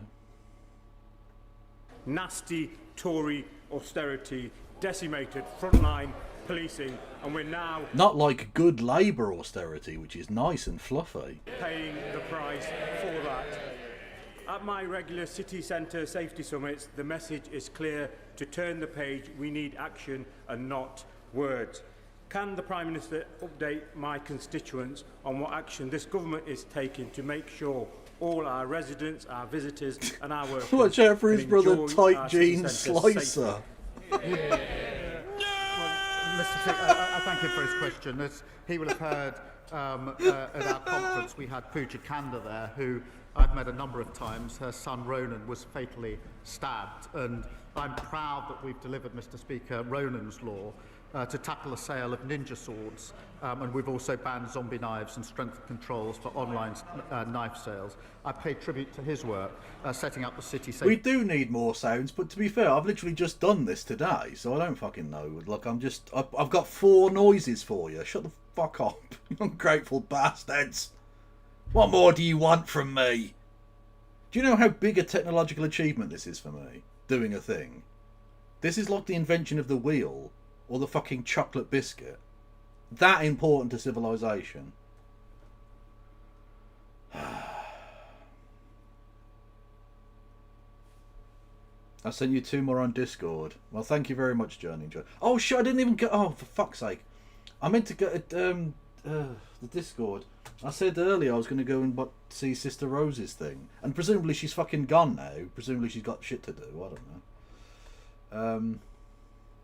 What did she send me? Okay.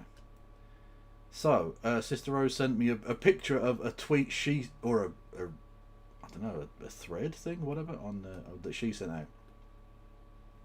Imagine if all Grifter talk show hosts were allowed to interview each other for a year. So we're only allowed to interview each other for a year. What would it be like? Rogan. So if you can imagine like a guy, Ma, yeah, Rogan, but like an old guy, like a guy but he's old. Ma, smirking. Oh, like me, you mean? Rogan, like Gandhi.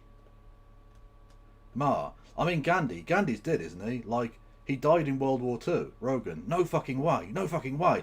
I was thinking of the fucking Dalai Lama. Ma, pouring bourbon. What?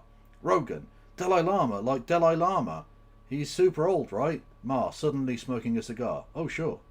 Rogan, so like, this really old guy, like, from Tibet? It's Tibet, right? Yeah, Tibet, 2016. It's like his 80th birthday. Ma, 2015. Leans in uncomfortably. He's 90. Rogan, 2015. It's his 80th birthday, and Ma, you know Nelson Mandela, he's dead too.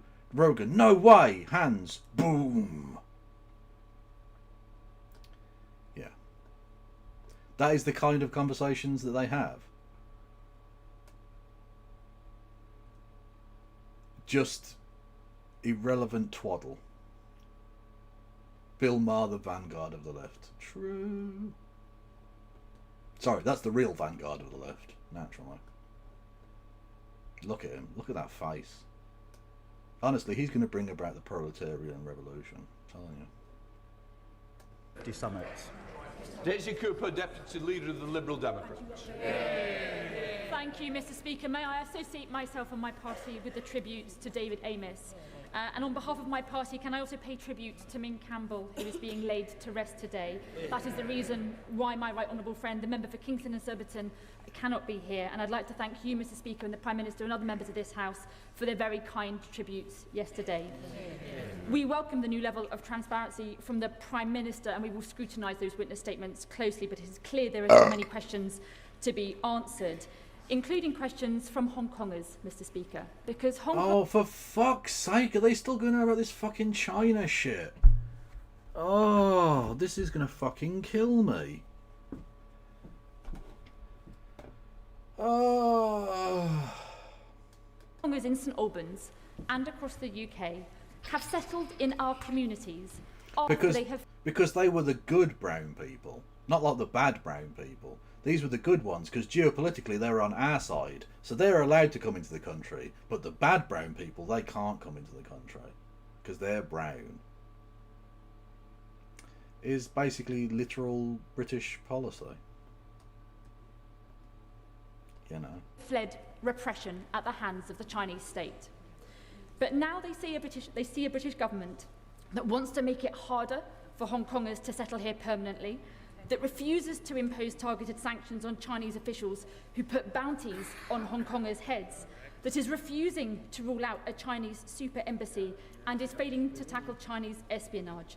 Mr. Speaker, Hong Kongers are starting to ask whether the Prime Minister is trading away their security and safety in our communities for a cosier relationship with Beijing. Well, we literally warned, I mean, to be fair, they were obviously anti-Brexit as well, but we warned during Brexit that this wouldn't actually lead to us having more sovereignty. It meant we would have to give up everything we wanted, because the only thing that matters now is getting a free trade deal with everywhere. So literally, we have to give up everything else of any matter or consequence whatsoever, just so that we don't face tariffs, so that our economy has any chance of survival. Because we left, you know, a massive trading bloc to go it alone with no cards in our hand. Brilliant. What is the Prime Minister's answer to them? The answer is no, and we have given and will continue to give support to Hong Kongers who need and deserve that support, and she will be assured that the Jimmy Lai case is raised regularly at every opportunity by my ministers and indeed by me. Absolute lie. Complete fucking lie. Also, talking about the immigration thing, did you see this little gem, lads? Yes, so in their never-ending quest to out-reform, they're now going to make sure that new migrants have to pass an A-level standard of English tests. Now, A-levels, for anyone outside of the UK, are essentially the step between high school diploma and university. So the bit in between, so 17, 18-year-olds would take them, right? So, but they, you know, they're reasonably exacting. And I guarantee you, virtually none of the British population can pass that test. Like, for real. If you put 95% of British people, well, of course you can pass it, Vogel, you're Austrian. In order to speak English as a foreigner, you have to actually learn the language properly. Foreigners speak way better English than any English person does. Have you listened to English people? That Muslimic ray guns guy was not like completely like an outlier. There are plenty of Muslimic ray gun fucking guys around. Stumbling, bumbling fuckheads, right? So I guarantee 95% of the British population who were born here and grew up here wouldn't pass that test. I guarantee it. Let alone the immorality of having to put people through all these fucking tests. Without, like, presumably they're not going to be allowed an opportunity to, like, study up or anything. They're just going to have a perfect standard of English, as it were. Just coming from war-torn Syria. And of course, as always, with this Labour government, they're trying to out-reform by being cruel, needlessly cruel, impractically cruel to migrants, and not one of the flunts, not one of the flag-shagging knobheads. Oh dear, I seem to have spotted a cunt. One of those people, not one of them is going to change and vote for the Labour Party because of this. So people's lives are being made demonstrably worse for no benefit, and the Labour Party won't even feel any bounce in the polls because of it. So why are they doing it? Because they're fucking knobheads.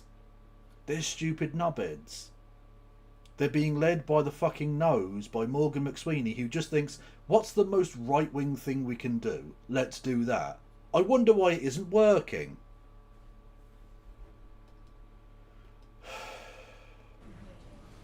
Daisy Cooper. Thank you, Mr. Speaker. I think that Hong Kongers will require a lot more reassurance and action from this government. But it is not just the Chinese government that is a threat to our country. On Monday, the far-right, racist hate preacher Tommy Robinson, who is currently on trial for allegedly refusing to comply with counter-terror police, claimed that his legal costs are being paid by Elon Musk. Because Elon Musk is a cunt. Interestingly, Tommy Robinson, you'll never guess where this far-right piece of garbage is right now. You'll never guess, chat. You'll never guess.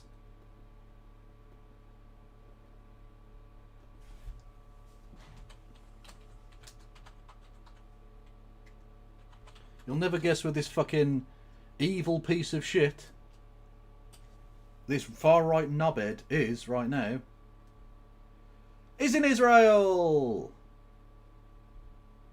He literally went straight to Israel. Yep, he's in Israel. Because there's anything that Israeli government loves, it's violent criminals, pedos, far-right idiots. Guess which two of the three Tommy is? It is outrageous that a man who has so much control over what people read online every day could be funding someone who stokes far-right extremism on our streets. If this was Putin, the government surely would act.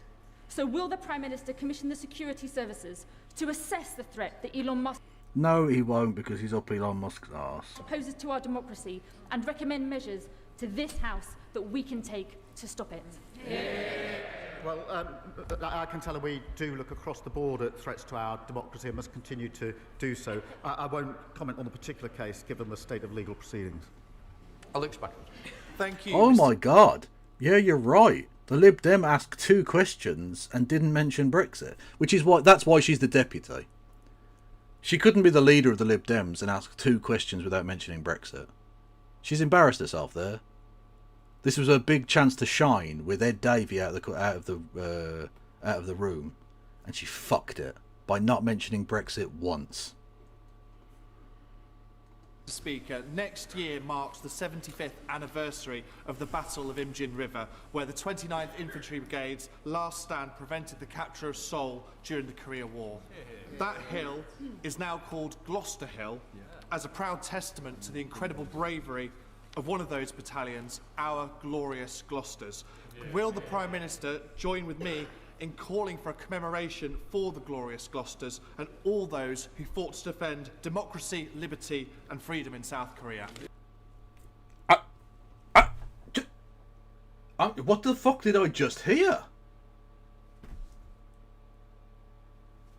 Right. For those who don't know, the leader of South Korea at the time was a man named Syngman Rhee. He was a fascist who murdered tens of thousands of South Koreans because they politically opposed him or were considered to be too close to being communist. And he won his election with 94% of the vote. Very legitimate. I definitely believe those numbers. And ruled as a fascist dictator. And we installed him with the deaths of British people like the Gloucesters. We were not defending democracy or freedom in South Korea. That's a lie. He just lied. In a very weird and kind of niche way. Usually the lies are a bit more straightforward, but that one's historically a bit more nuanced. But know this. The West's involvement in Korea was never a good thing. And it still isn't, of course. Because the peace deal at the end of that war, which, by the way, Syngman Rhee refused to sign, suggested or stated that the Soviet troops and the Chinese troops had to leave North Korea, and that the Americans had to leave South Korea. Now, the Chinese and Russian, or Soviet, troops did leave North Korea. And you know when the Americans left? Never. They're still there. They never left. So there's that. You know. Yay, international law.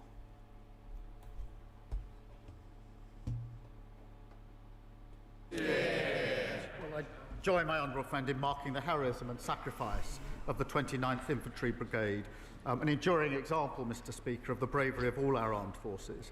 I know defence ministers would be happy to discuss commemorating their courage. Our debt to armed forces undermines our commitment to veterans, including delivering homes for heroes, a new net. And of course, meaning that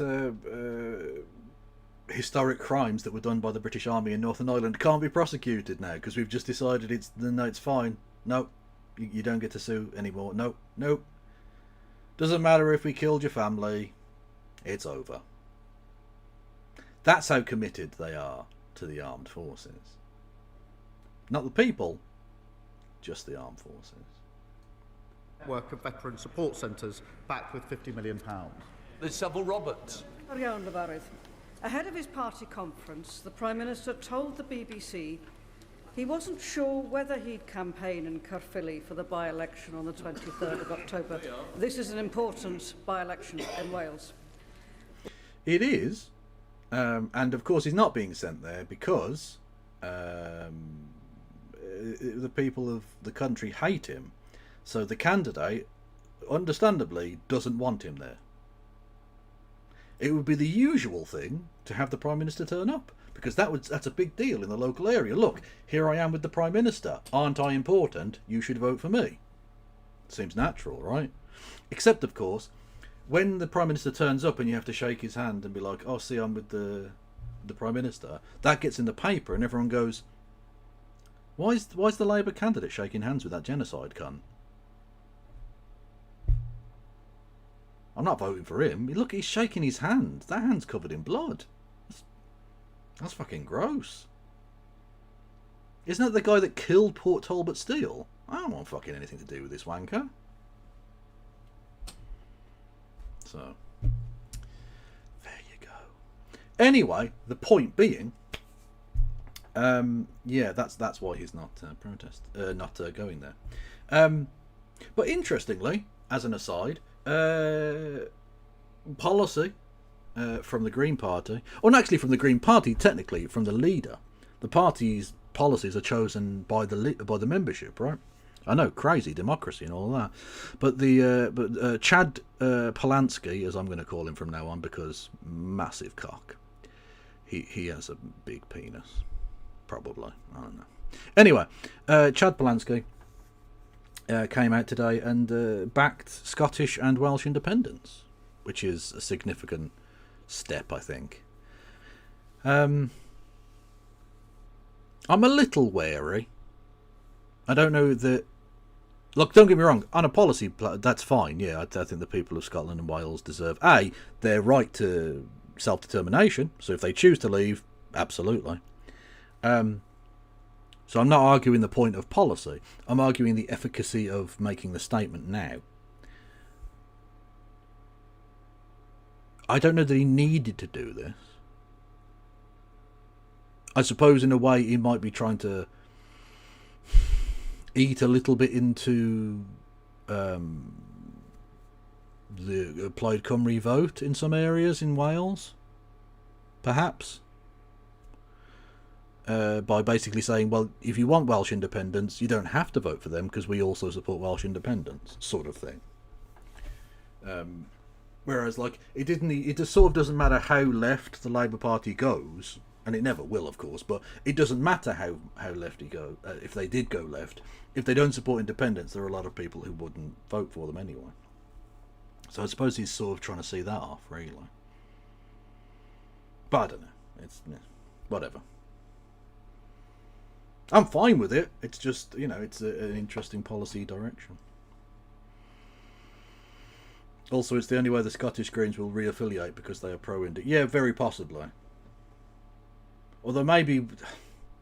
Would they want to re-affiliate? That's another thing. Like, once you've broken away because you support independence, what's the point of re-affiliating? Maybe financial? I don't know. They're probably just best on their own, I think. But whatever, it doesn't matter. Well, there's just over a week to go and he hasn't shown his face there yet. So what's the problem, Mr. Speaker? Is it his party decision to close 10 libraries in the community? Cuts to disability support? Or perhaps it's the fact that even the council leader resigned from the Labour Party and is calling on people to support Plaid Cymru? Is that true? No way. Someone give me a link to that. That's mental. The leader of the local council left the Labour Party and said vote for the fucking Plaid Cymru. That's mad. Fucking hell. Like, how much of a fuck up you gotta be? Even the leader of your council resigns and says, nah, vote for someone else. Oh, that's brutal. He's our can. What? Hang on. The former leader of the party. Hang on. What do you mean he's our candidate? The former leader of the party is the Plaid Cymru candidate. Is that real? Is that what I'm to understand from that comment? Because that's fucking mental if that's true.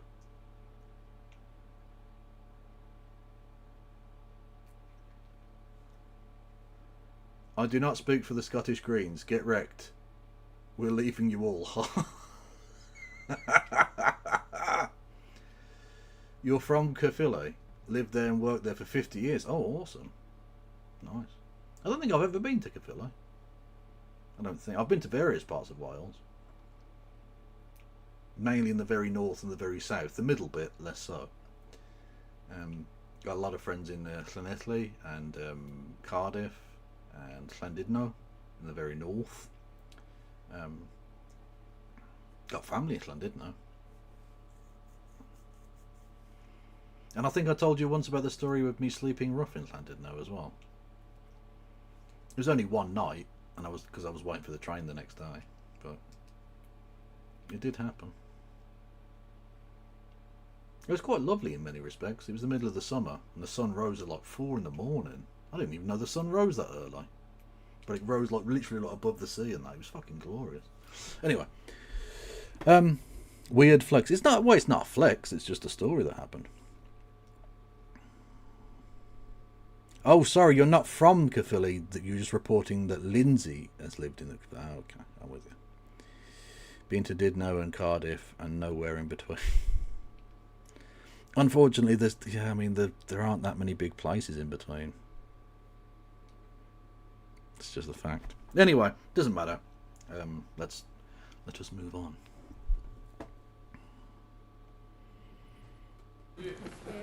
Well, Mr. Speaker, she leaves out of account that we provided £21 billion, the largest ever settlement for Wales. And what did she do? What did she do?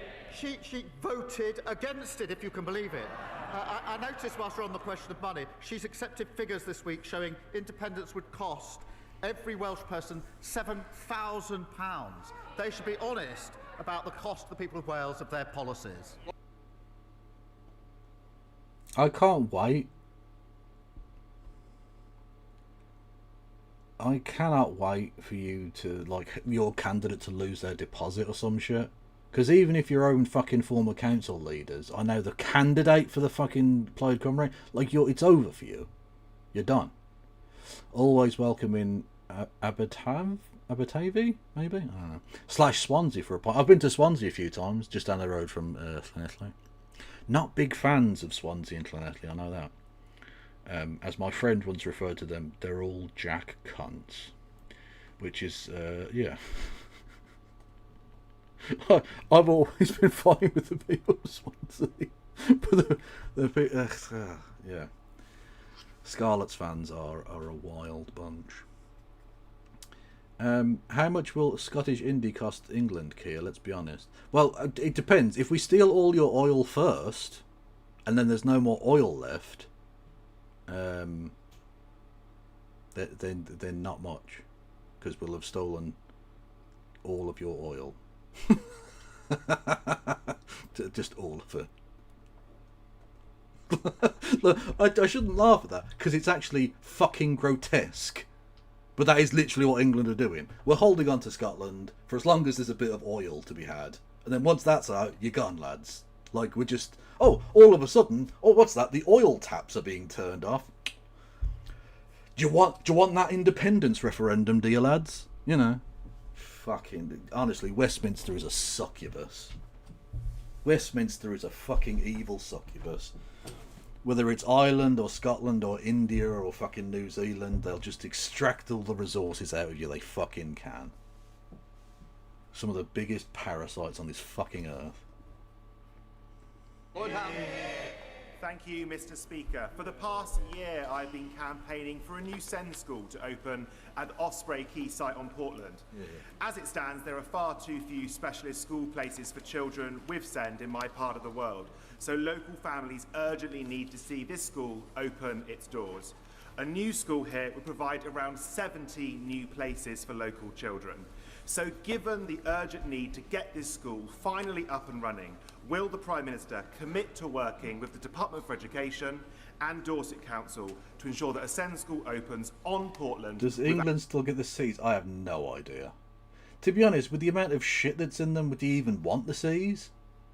Do you want that? Do you want that clean-up job? There's not enough bleach in the world for our seas anymore, is there? We're just going to have to settle for it. We're literally swimming in a sea of shit that we made into a sea of shit. Out further delay.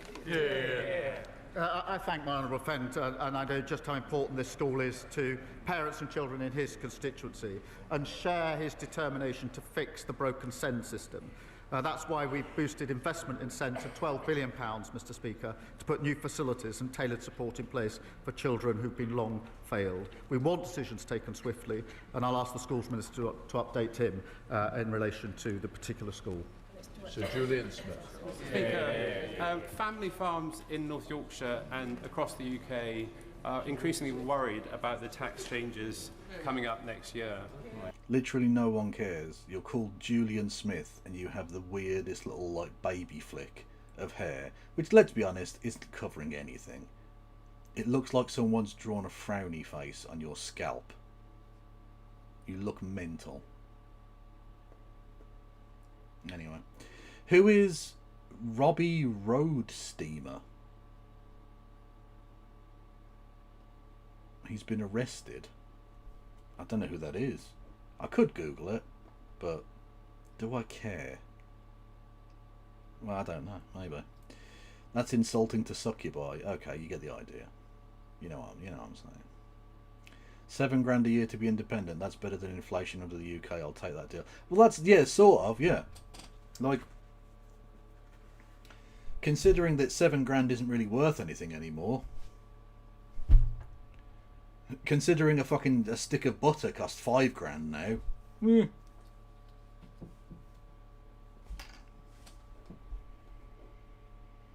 We really need the next generation of these family farms to keep farming for our national food security.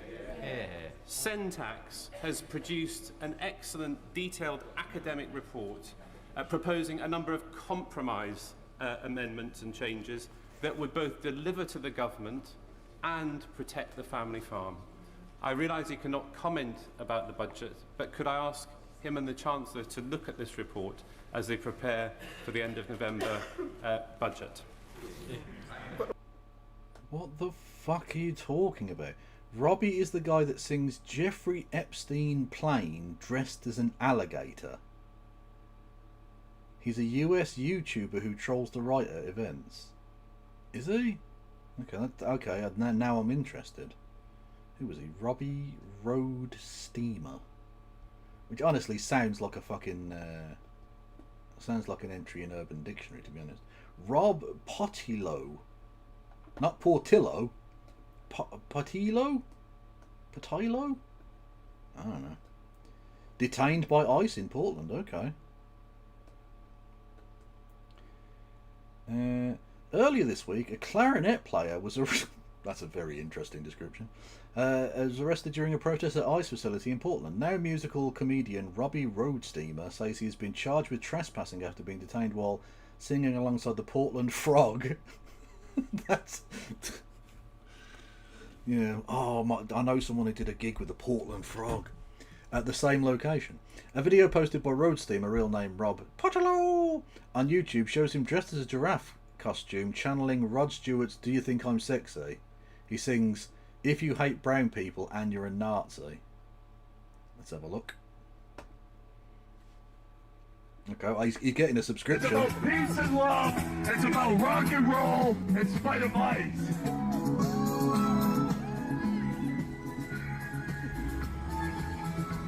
If you hate brown people and you are a Nazi, come on, Ice, leave Portland. Yeah, why don't you come out with your super soaker? Huh? Oh, here they come. They're not ready for primetime players. Woo! Demolition. What the fuck? What are you doing? He's talking? What the hang on, there's no way that holds up though as a fucking thing, because he wasn't on their property. There's literally a fucking lot. Hang on, look. Literally, there's a fucking line on the floor there. Property of do not cross, right? And he's clearly not across that. He's clearly on the public side of that blue line. And they drag him across the line. So the fact that they dragged him over the line means he trespassed on the property? Primetime players. Woo! Demolition. Leave him alone. What are you doing? He's talking? He's just talking. You people are scum, honestly. Nothing bad enough can happen to you. Boo!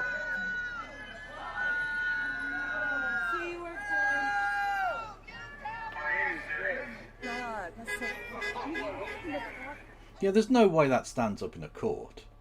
Because they literally dragged him over the fucking thing. Thank you. Yeah. That's fucking evil. Yeah, that doesn't stand up in a court. They can charge him all they like. And that's what they want to do. That's what Trump does, right? Vexatious litigation. Make people's life hell so they just give in. That's what he does with all these companies. Just by tweeting out about, like, oh, CNN are a pile of wankers, he can get their stock price to dive.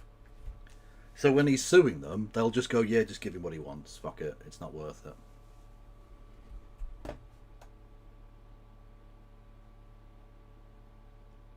Where's the evidence he was dragged across the line apart from the video? True. My source is that I made it the fuck up. Oh, that needs to be on the thing. Definitely. That's going to be necessary. Okay, well, free Robbie Roadsteamer. I mean, the least you can do, chat, is go and give him a cheeky little subscription over on the YouTubes. Make America shitty again. I think that's a message we can all fucking get behind.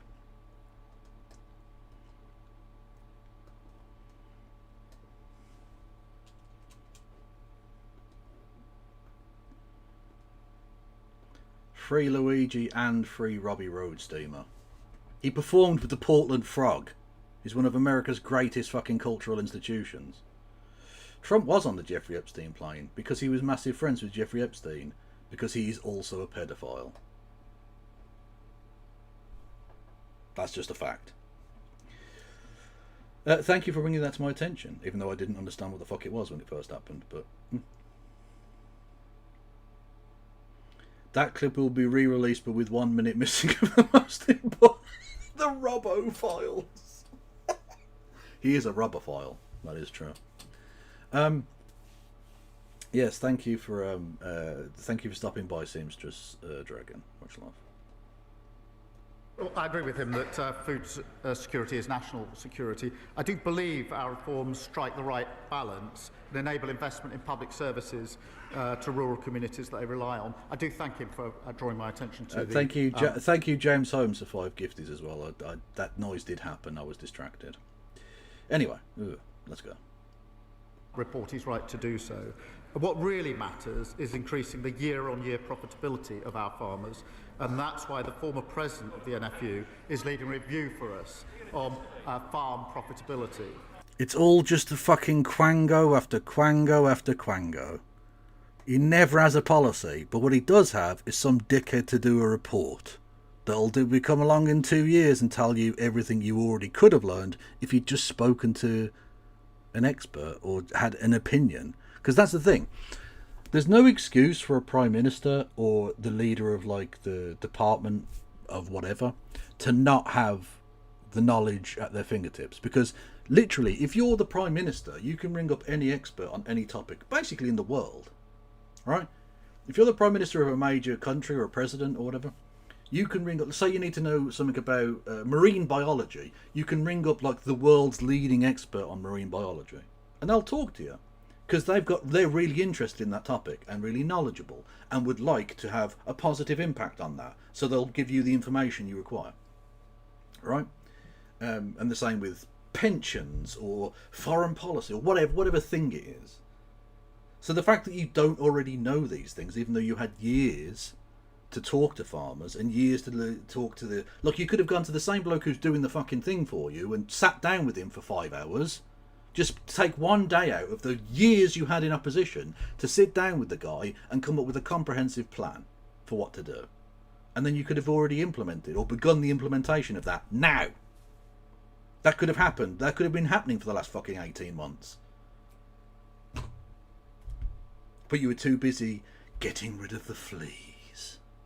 Because this was never about actually achieving anything for the country or for the people. It was about factionalism. It was about Morgan McSweeney's wanky hate boner for a certain jam enthusiast.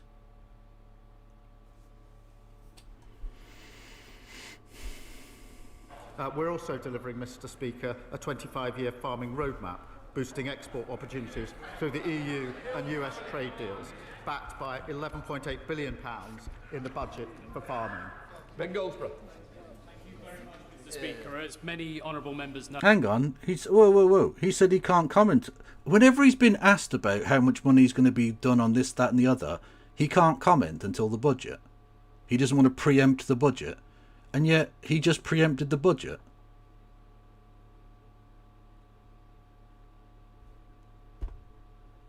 It's almost like he's full of shit. Oh, I am currently being treated for stage 2C skin cancer. I'm responding well, but only because it was caught early and because I've had the very best of NHS care. Not everyone is so fortunate. Zoe Panayi, a 26-year-old from the Isle of Wight, was told her mole was harmless. She had it removed privately, but proved to be malignant. She tragically died in 2020. Her family, Charlie and Eileen in the gallery today, have shown extraordinary courage, working with my honourable friend, the member for the Isle of Wight West, and me to campaign for Zoe's law. Compulsory testing of all moles to be removed. Will the Prime Minister meet with us and Zoe's family to discuss how we can make this a reality? Well, on behalf of the House, can I wish my honourable friend the very best for his recovery? I know this is a deeply personal campaign for him, a campaign that's also supported by my honourable friend for the Isle of Wight West. Can I send my deepest sympathies and pay tribute to Zoe's family, who are... Interestingly, you know why it's called the Isle of Wight? You know why it's called the Isle of Wight?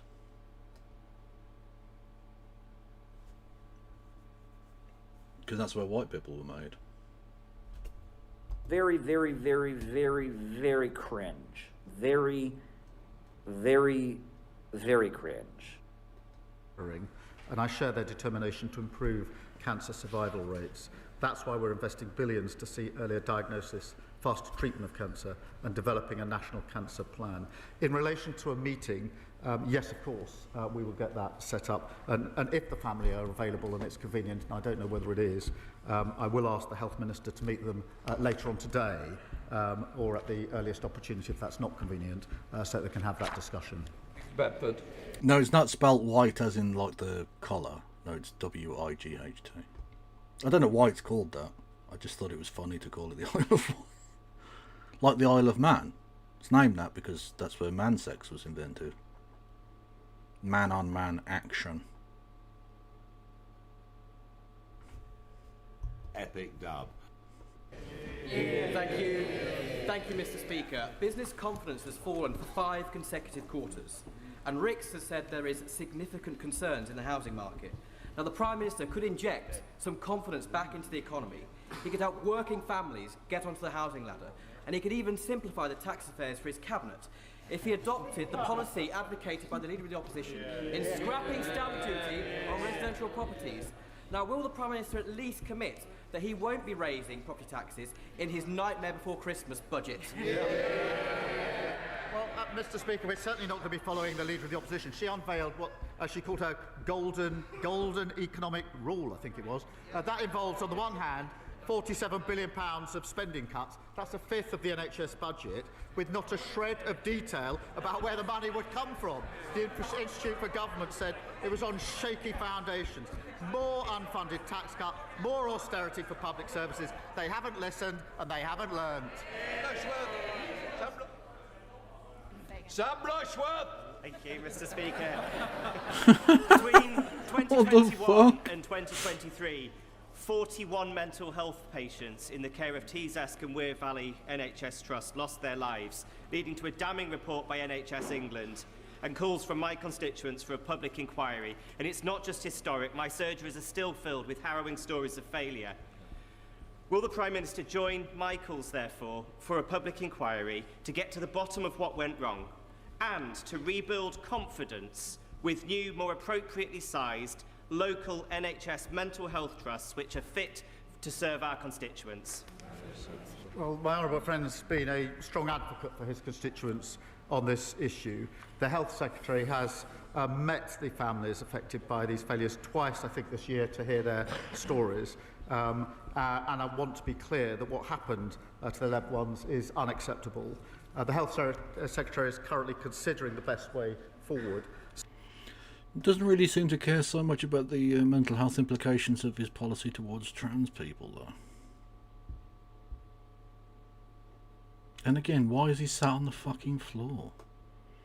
We're a serious parliamentary democracy, and the Health Secretary is just sat on the fucking floor.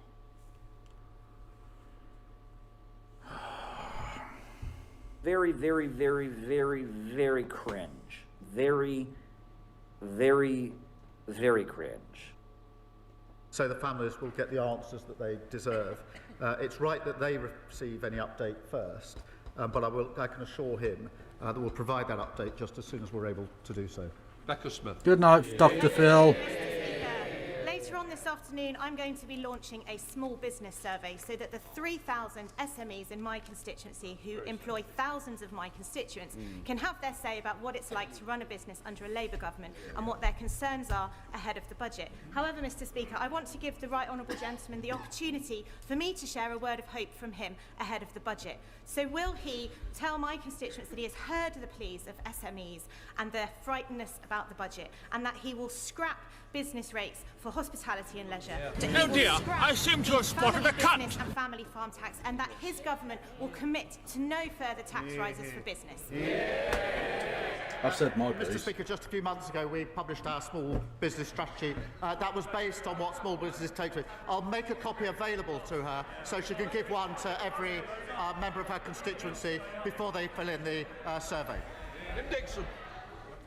Thank you, Mr. Speaker.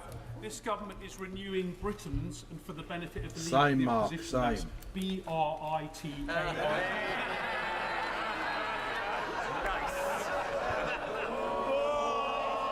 Yeah, they misspelled Britain at the Tory conference on some promotional chocolate. It was a bit silly, but I don't really give a fuck. Like, as if that's the biggest thing in the world. So, this government is renewing Britain's infrastructure after 14 years of neglect, and nowhere is this more clearly needed than in the A226 Galley Hill Road in Swampscombe in my constituency, which collapsed more than 2 years ago with no fix in sight. Would the Prime Minister agree with me that the announcement of the Transport Structures Fund in the spending review shows that under this government we're ending the Conservative decline and getting on with fixing broken roads like Galley Hill? Well, Well, he's right. The party opposite let roads crumble after years of uninvestment. We're building infrastructure that working people rely on. Mr. Speaker, that's £1 billion to repair bridges, tunnels and flyovers across the country, and £92 billion in major road and rail upgrades. Mr. Speaker, we're rebuilding Britain. They can't even Jenny, hang on. Tunnels and flyovers across the country, and £92 billion in major road and rail upgrades. Mr. Speaker, Jenny's getting up. She's doing stuff. Walk his time, motherfucker! Fuck yes. Double salute. Oh yes. Absolute legend. Honestly, that's the only parliamentarian I give a fuck about. Has Jenny got a shot collar? I'm so glad I avoided that fucking topic. What a load of rubbish. Such an obvious ginned up fucking fake outrage. They don't give a fuck about dogs. Fucking Des Tiny doesn't give a fuck about people, let alone dogs. Britain, they can't even spell it. Thank you, Mr. Speaker.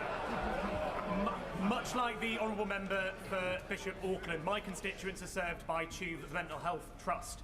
They face travelling to York or Middlesbrough for local inpatient beds, with some people being sent as far afield as Glasgow or Southampton. This is completely unacceptable, and we need a provision of local mental health inpatient beds. I welcome the openness to an inquiry into Tuve, but my concerns would still be that whilst that's going on, we need real action now so that the continued failings don't see the loss of any other lives. So what steps will the Prime Minister and the Secretary of State take now to reassure and rebuild trust in Tuve? Yeah. Well, I thank him for his question, and he will have heard my response, my honourable friend, a moment ago. And can I say again that what happened to his constituents is unacceptable, and we'll give the answer as soon as we can. In the meantime, he asks what is happening, and we are getting on with recruiting 6,700 additional NHS mental health staff. We're building 85 new dedicated mental health emergency departments, and we've boosted NHS spending on mental health by almost £700 million.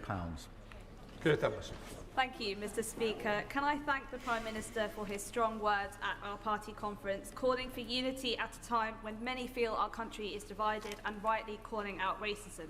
Yeah. As a second-generation immigrant born in this country, people like me and so many of our constituents have every right to be here. No one should face hatred because of the colour of their skin. Yeah. Does the Prime Minister agree that some of those on the benches opposite who seek to stoke division and keep close company with those who accept Russian bribes cannot and should not be trusted to govern this country? True. Mr. Speaker, she captures the choice between us as a country. Either we can give in to division or come together as a country and renew our country. This is Hate Crime Awareness Week. And in the past fortnight, we've seen the horrific terror atrocity in Manchester and a despicable arson attack on the mosque in Peacehaven. I want to be clear as Prime Minister. I am proud to lead and to serve this beautiful, tolerant and diverse country. An attack I think you mean Island of Strangers. Please. On one of us is an attack on all of us. Thank you. Mr. Speaker, Calithia Studios in Mid Dumbartonshire is a prime example of a business doing everything the government asks. The owner of this beauty salon and her 3 employees each earn less than £30,000 a year. Yet the business will pay the government over £36,000 for the year. You are a Liberal Democrat. Nobody cares. In VAT, employers' national insurance and pension contributions. Does the Prime Minister think it's fair the hard-working owner who is providing jobs and training on the high street contributes more to the exchequer than she earns in a year? And does he believe this encourages entrepreneurship, which is important for economic growth and local jobs? Speaker, as you will know, we protected business rates bills from inflation, extended relief at 40% with new permanent lower rates set on and introduced for retail, hospitality and leisure. Briefcase. And as part of our small business plan, we're providing £3 billion so that lenders can offer more loans to small businesses. We're of course introducing Can this most just significant end? package Hurry up. on late payments, a real issue for small businesses, and reforms that are bigger than anything in the last 25 years. Whitley. Thank you, Mr. Speaker. Can the Prime Minister update the House on the government's elections bill? And does he agree that in light of recent court cases and the conviction of Reform's former leader in Wales, that no party whose leaders take Russian bribes can be trusted to defend our democracy? Mr. Speaker, Labour is introducing an elections bill to protect our democracy from foreign interference. But look at Reform. The member for Clapton and his deputy worked alongside someone who took money to spread Putin's propaganda. Whatever their Why aren't they showing him? Is he in? Presumably he's in the chamber. He's been pointed at. denials, they have serious questions to answer about what. Oh dear, I seem to have spotted a cunt. Several. And that's without even getting into Sammy Wilson. Jesus. They knew. But that is the choice. Kremlin cronies sowing division or Labour patriots working for national renewal. Labour patriots working for national renewal. Very, very, very, very, very Ooh. cringe. Very, very, very cringe. Exceptionally soy. John Turgendar.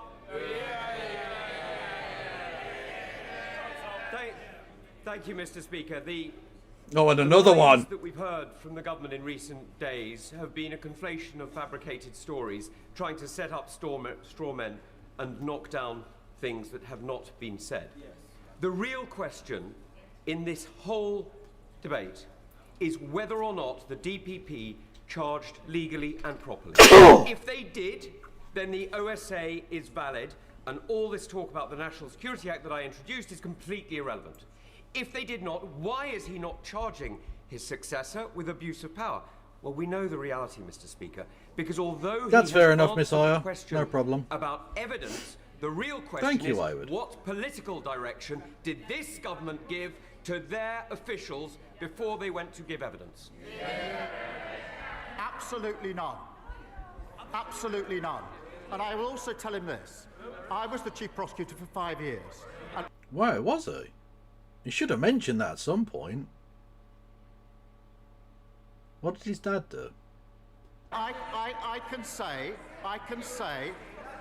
in that 5 years, which included 3 years under the coalition government, when we were taking difficult decisions on MPs' expenses, not once was I subjected to political pressure of any sort from anyone. That is the tradition in this country. It's a proud tradition. It's one I uphold as Prime Minister, just as I upheld it when I was Director of Public Prosecution. There was also a point of order from James Cleverly, but like, who gives a fuck? Slop! Slop, slop, slop, slop, slop, slop, slop, slop, slop, slop, slop, slop, slop, slop, slop.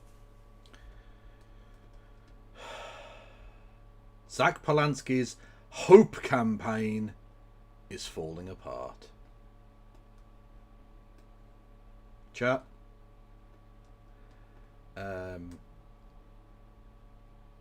Obviously not. Like, obviously not.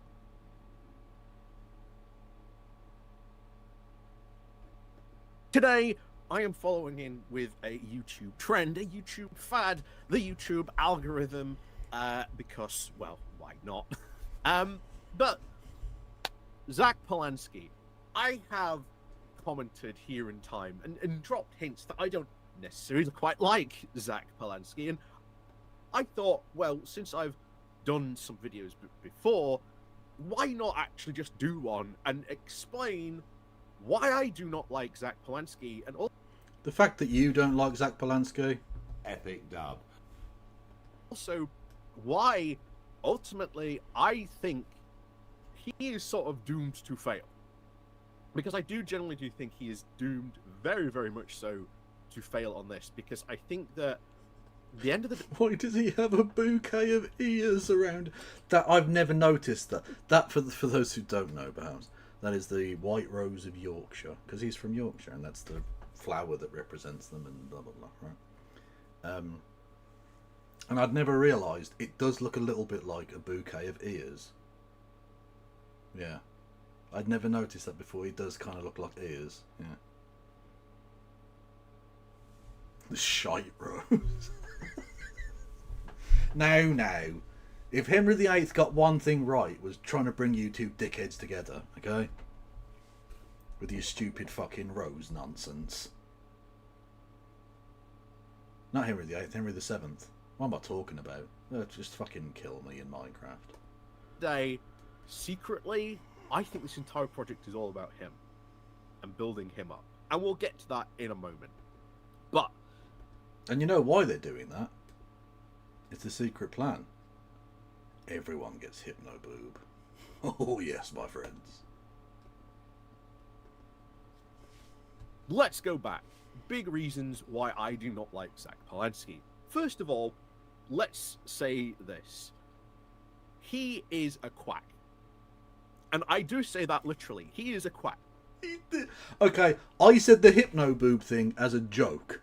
Because it's a funny meme.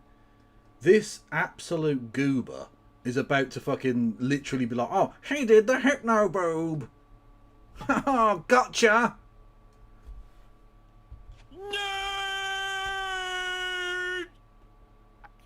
This guy practiced hypnotherapy. And yes, we are going to talk about the Hypnotit Gate. Hypnotit Gate.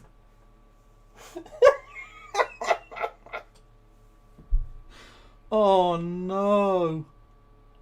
Hypnotit Gate. Can we retire gate as a suffix for things now? Hypnotit Gate is fucking farcical. Do you know how silly you sound? Do you have any idea how pathetic and silly you sound? You sound like a knob. Scandal, because yes, it is a scandal, and no, the fuck it isn't. No, it isn't. I'd love to go back through his content and see the things that the Labour Party has done that he has excused that aren't scandals, and then compare that to the fact that he thinks Hypnotit Gate is a scandal. Oh, taking money from weirdos to go and watch the Arsenal every week and then voting in favour of the Premier League and all the rest of it. That's not a scandal. Fucking Ukrainian rent boys and then having them try to firebomb your house. That's not a scandal. Literally doing... oh my god! Oh my fucking god. Chat. Do you remember when we talked to him last? And I argued that Keir Starmer was engaging in genocide? And this individual said, that's not a deal breaker for me.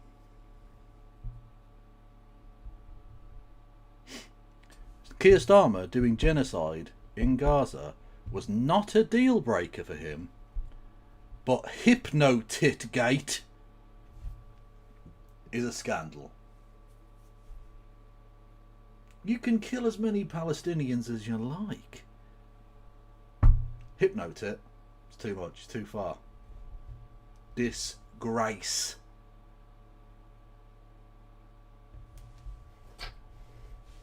Fucking Christ almighty. The ethical standards some people hold, or not even that they hold, because I don't think he really holds that ethical standard. I think he's prepared to twist himself into a pretzel of nonsense to defend the team with the red rosettes. That's it. In response to the verbatim quote, bathing in the blood of Palestinians. Did I actually say that? I'm actually pretty based. I am pretty good. Come on, chat. Come on, I am. Epic dub. Come on now. And quite frankly, Zach Polanski has really yet to face full media scrutiny on his time as a hypnotherapist. Hypnotherapy is absolute quackery to the nines. I'm sorry to anyone who might think that, but this isn't something that has been, peer-reviewed or had any real scientific worth really proven out of it. Okay, I'm just... look, you're literally doing Section 28 on trans people, my man. Don't talk to me about fucking science or efficacious fucking medicine. Your government doesn't give two fucks about either of those things.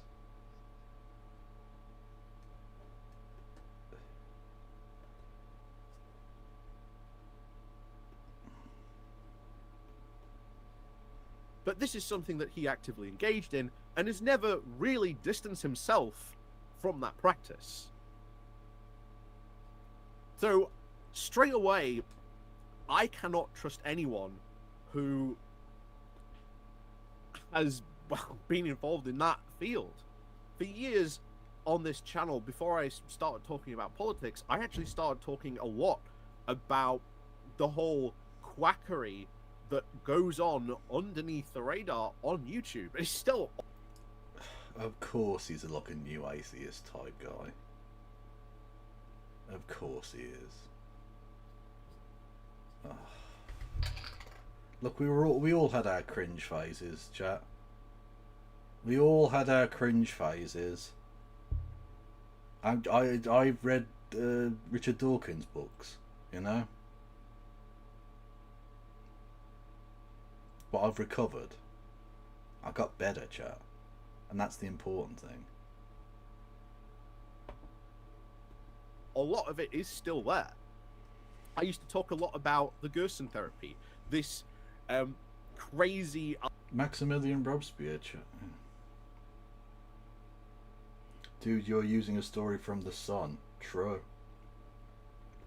Yeah, Max getting it done. Yeah, that's pretty dope.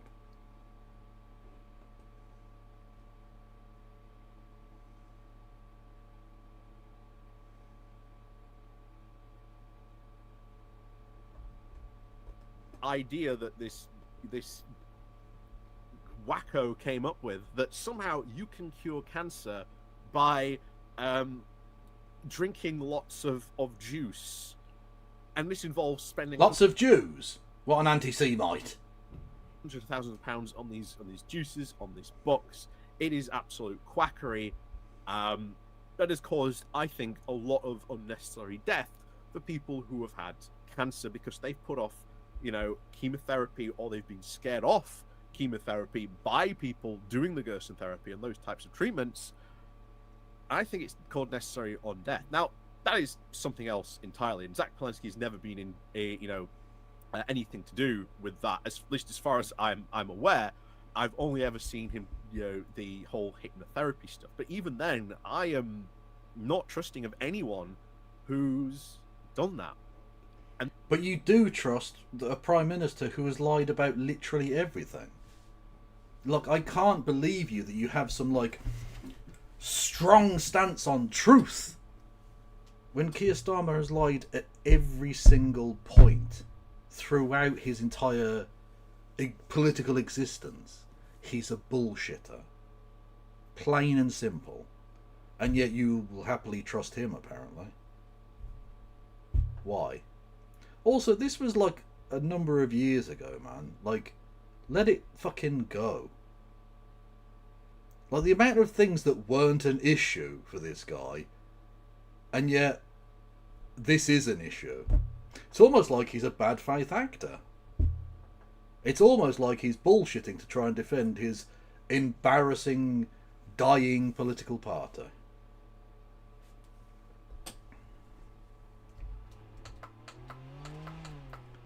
You know, Max Robespierre did a video debunking Hypnoboob, did he? Let me have a look. I don't think I'll watch it now because I'm a little bit tired.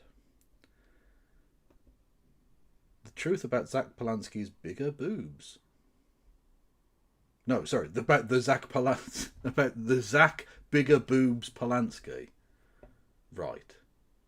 Okay. Okay. We'll have a look at that. Oh, that's in the watch later folder, thank you. And this brings us to the next point, which that Zach Polanski openly uses NLP. Now, if you don't know what that is, NLP stands for Neuro-Linguistic Programming. Neuro-Linguistic Programming is once again, a quack pseudoscience. No, it isn't. Like, don't get me wrong. I'm not suggesting that neuro-linguistic programming is perfect, but it definitely has helped people. I know people who've done NLP, and it definitely worked for them. So, I mean, there's obviously some efficacy to it. Is it the most effective mental health treatment? Maybe not. But, like, it definitely does actually work to some degree, and certainly with some people. As a medical intervention, it does work, actually. It's because he's not putting job coaches in clinics as miracle healers, Kev. True. See my last, it's important. What's that?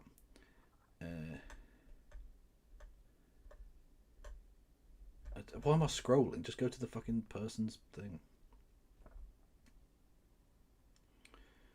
He's not a bad faith actor. He's a no faith actor. Remember, he's an atheist, allegedly. Well, when people ask me what's my faith, I have to say probably the George Michael version is my favourite. You know. That's my favourite dad joke. Actually, no, it's not. My favourite dad joke is, I used to have a career in archaeology, but it ended in ruins. Just saying. Idea that was developed to get the answer you want. You talk to people in such a way that you can get the answer you want from them. It is manipulative. It is been described as very, very abusive in the ways that, you know, it has been used by, well, quacks. And Zach Polanski openly demonstrates that. He uses it when he's done his little out and... Every politician, to some extent, uses NLP. And yeah, it can be abused. Like any fucking medical intervention, it can be abused. Do you think there aren't, like, highly trained fucking doctors in hospitals that don't do bad things? A doctor can kill someone and make it look like an accident. Well, to the untrained eye, anyway.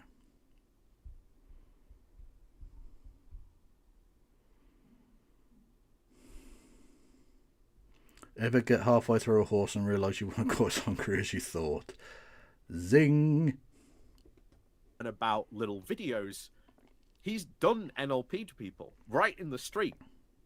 The classic one that he does all the time is, well, here's 3 really bad things about Labour, but here's 3 really good things, which are, again, the opposite of what I... Yes, grouping things in 3 is a well-known linguistic technique. Yes, that's, like, you realise that all politicians do this. This is really sad and pathetic. Everyone, like, one of the first things you learn about speech making and writing is if you put 3 in a thing, it makes sense. Like, there's something about the human brain, for whatever reason, if you go, dun, dun, dun, it hits harder than if you just go, dun, dun. Or if you make the list too long, people drift off and forget. But if you go, like, education, education, education, for instance, a Tony Blair fucking line. Does that mean Tony Blair was being abusive with that particular phrase because he said it 3 times? No. It would have been nice if he'd actually fucking done it, but, you know. Not done abuse, I mean done, like, you know, focused on education. But, rather than introducing tuition fees and things, you know.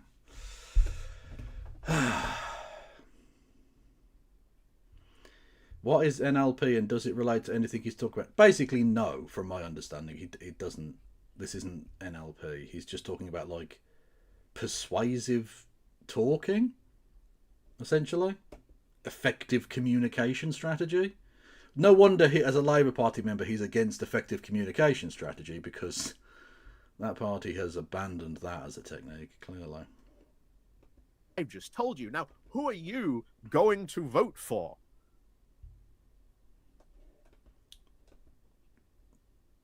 You can't just do a smug smile. You realise you can't just do a smug smile at the end of that as if you made a point. You didn't. You just said, he uses an effective communication strategy and it wins people's votes. Like, okay, yeah, you know, he's a better politician than Keir Starmer. Yeah, I know. You didn't need to convince me of that.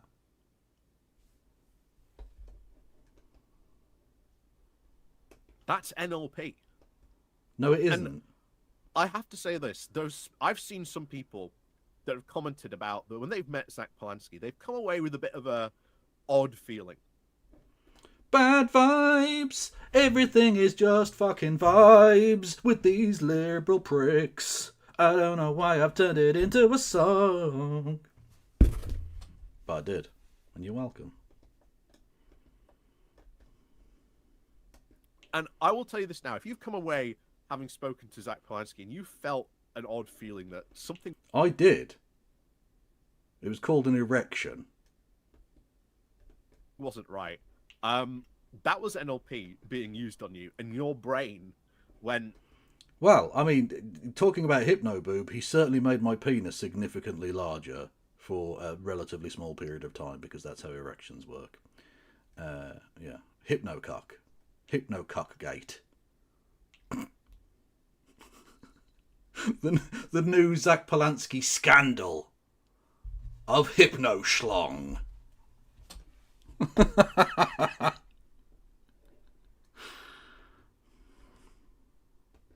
Something's not right here. Just bear that in mind. Bear that in mind if you ever do have conversations. Because NLP is all about trying to get the answer you want. Not only that... He has spent half of the video so far. We are almost exactly halfway through. And he has spent the time talking about fucking Hypnoboob and NLP that he doesn't understand. This is supposed to be how his campaign is falling apart. Like, you know that campaign where they've literally gone from 50-odd thousand to 110,000? They basically doubled their membership in the last couple of months. I mean, we do the joke about, why does your campaign have the momentum of a runaway train?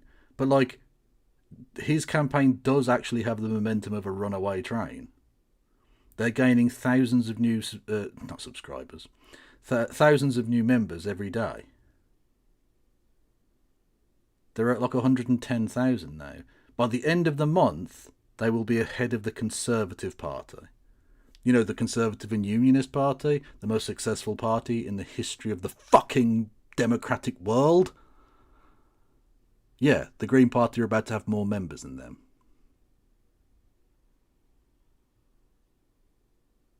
But, you know, his campaign's falling apart, chat. What can I say?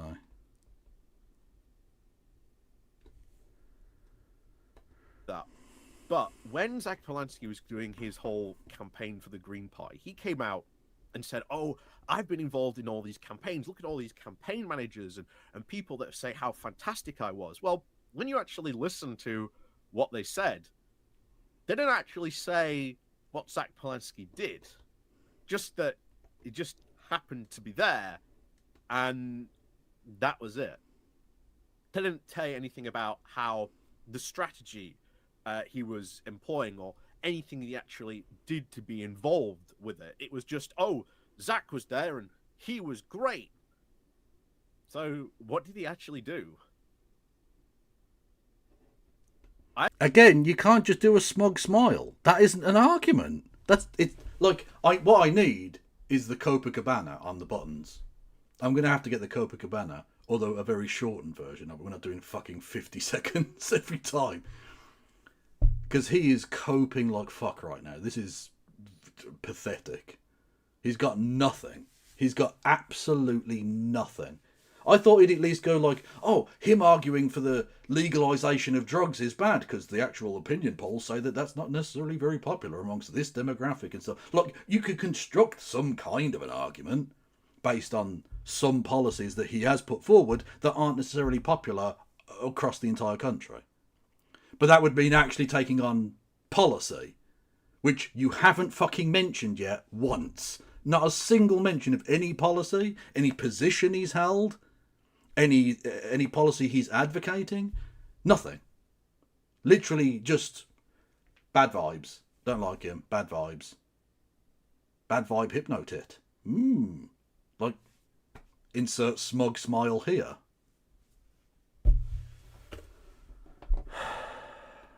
I haven't seen any evidence of this great, strategy in play and in person. It's. Well, he has doubled the membership of a political party. And not like a political party with 5 members. He's taken them to the 4th highest position and is about to become 3rd.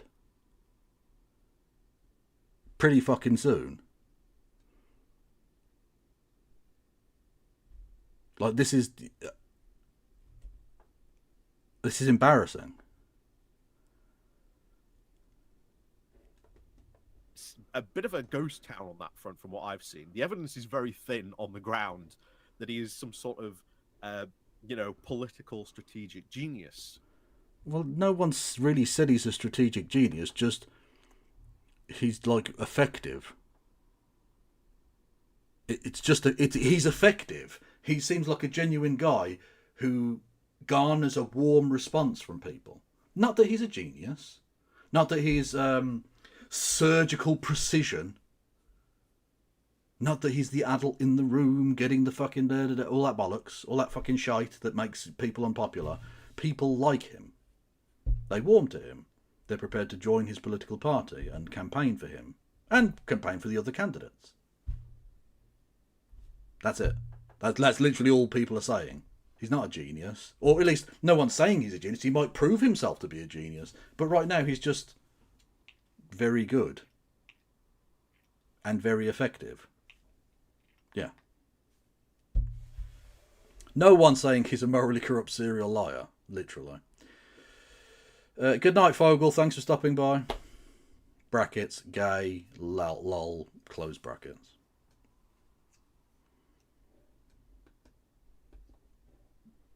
And then let's talk about some of his media appearances that we've seen. Again, not policy. Not policy. We're not going to touch on policy. We're just going to do Hypnotit Gate, and he was in the media. Oh, podcast. Like, okay. Fair enough. Very recently, I've seen some of the stuff. I saw him on Newsnight with Zia Yusuf. You know what my response to that is? I think you mean Question Time, but okay, cool. What's he saying that's different? We should nationalise things. Like, what you could do, if you gave a shit about politics, is compare his policies to the policies that are currently being implemented. And you'd find there's a substantial difference between those two things. You just saying, what's he saying that's different? Well, the policies that you haven't analysed in the slightest, that you haven't even touched upon, those are the things. Kev, what's the QR code for on Beage's top left as I look at the screen? I don't know, actually. What is it? Does it say in his thing?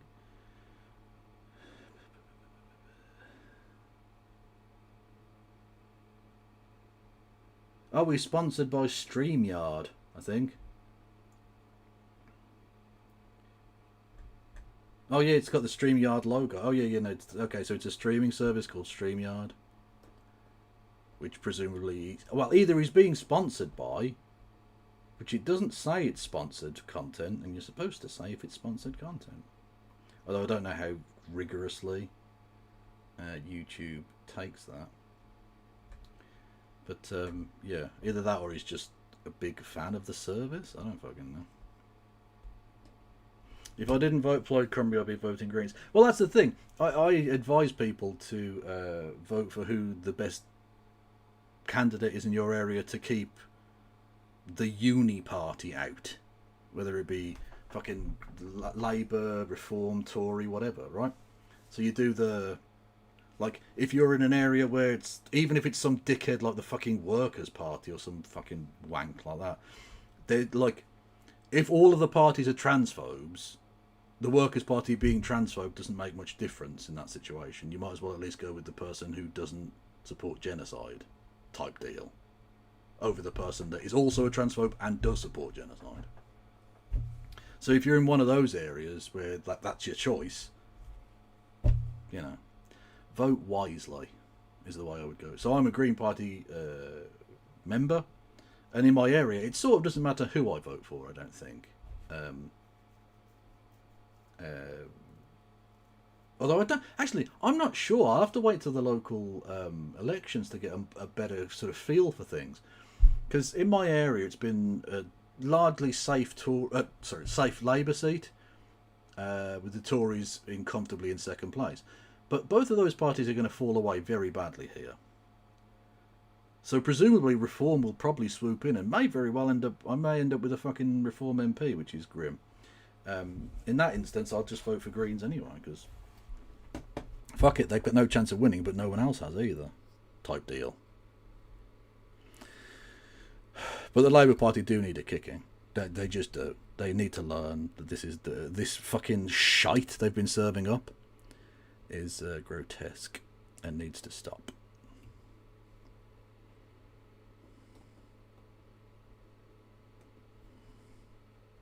I'm serious. What is he saying that is different to what any one of us on the left has been saying? Are you on the left? Because you're a Labour Party member, my man. You're the party that now is like, oh, foreign immigrants have to have A-level English, even though nobody else does. Like, I love that. There's no way your average English person could pass an A-level English test. Because for a start off, you need to be able to analyse texts. You need to like analyse poetry and writing and stuff and take out greater meaning from it. And people, there's no fucking way. You can say the most unimpeachably obvious phrase and people will misunderstand it. I live in a nation of fucking idiots. There's no way they're going to be reading some fucking John Betjeman and like coming away with the deeper meaning behind it, blah, blah, blah. 95+% of British people could not pass that test without like going through the actual learning of the fucking thing, right?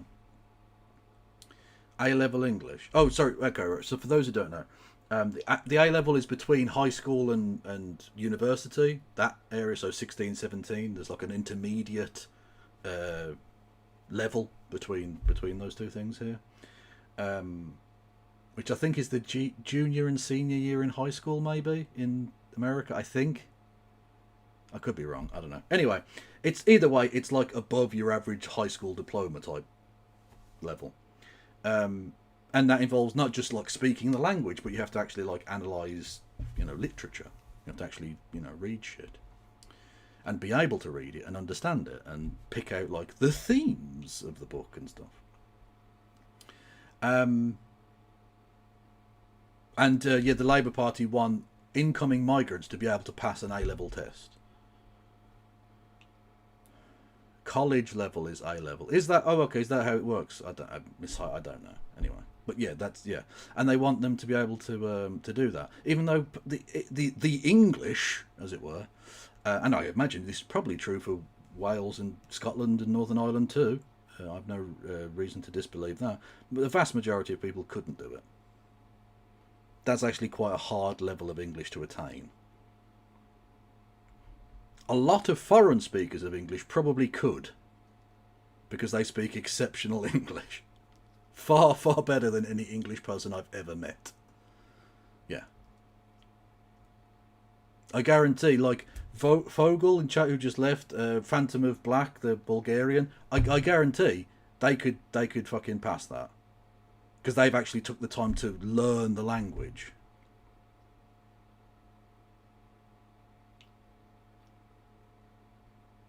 The Germans are the best for it, right? They'll say something slightly off, like they'll slightly mispronounce a word or get the words in slightly the wrong order, and even though you understood it, they'll go, "Oh, my apologies, my English is not so good," and you're like, "Motherfucker, your English is damn near perfect."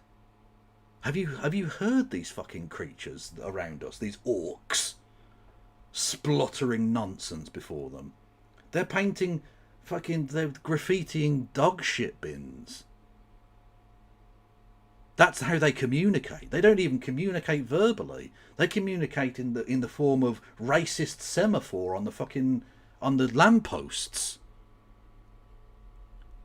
They don't even speak. They just grunt. They grunt racistly. You don't need to apologise for your standard of English. It's fucking exceptional. Far better. Amazing stuff. Yeah. Starmer supports flags on dog shit bins. True.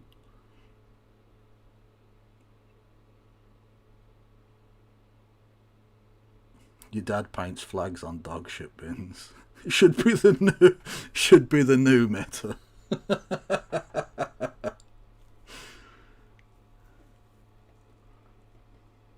For years.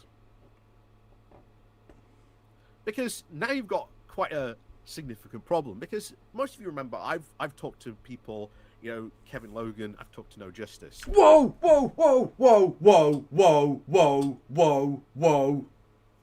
Epic dub. Name check for the Kev. Oh, hello. Hello. I am famous. I am absolutely famous. This is true. And you know what? He didn't lie. Okay, I've got to give him this. On this one point, he is correct. We did talk. Twice, in fact. The Kev's going places, I'm telling you. I'm telling you. W's in chat. W's in chat, everyone. Epic dub. Let's go. And one of the things I remember specifically about the No Justice conversation, I brought up the fact that I said, well, hold on. If we on the left... You did keep that one hidden, Sully, you cheeky minx. You did.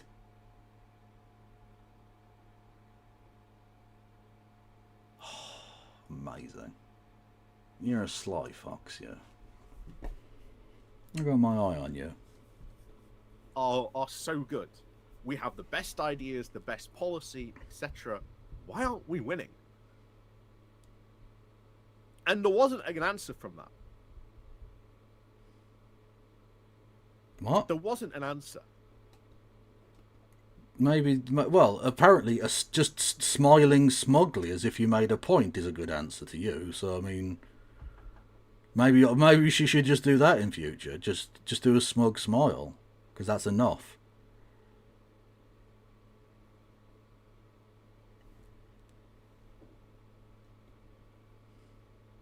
And I think what you are going to see is that. I think what is happening right now is that a lot of people are going to end up trusting this guy, and they're going to end up in, well, an echo chamber. Very, very much so.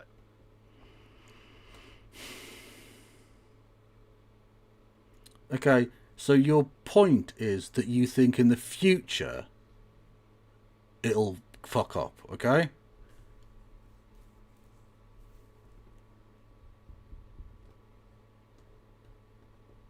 But the title says why Zach Polanski's Hope campaign is falling apart. Not will fall apart. Is falling apart. What you have here is the wish being the father of the thought, and you pretending that that wish is reality. You want him to fail so that the Team Red can win, or Team Red Rosettes, whatever, can win, and you've just put that as your title. Although you did name check 2 awesome YouTubers, so I'm going to be, you know. It's a thing.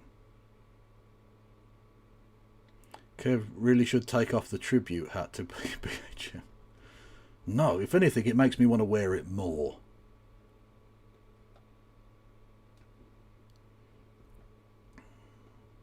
I feel that is forming already around Polanski and the Green Party. And you want no better example? The first move that Zach Polanski did when he became leader was he set up his own podcast called Bold Politics. Okay, here is the point, right? You're incorrect. And your incorrectness is exactly the problem with your analysis. And I'll tell you what I mean by that.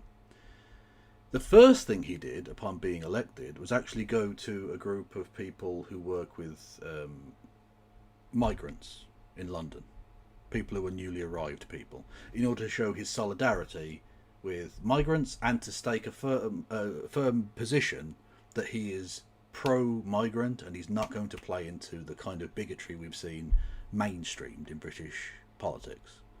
He made a point of mentioning that as well in his acceptance speech. That was what he was going to be doing.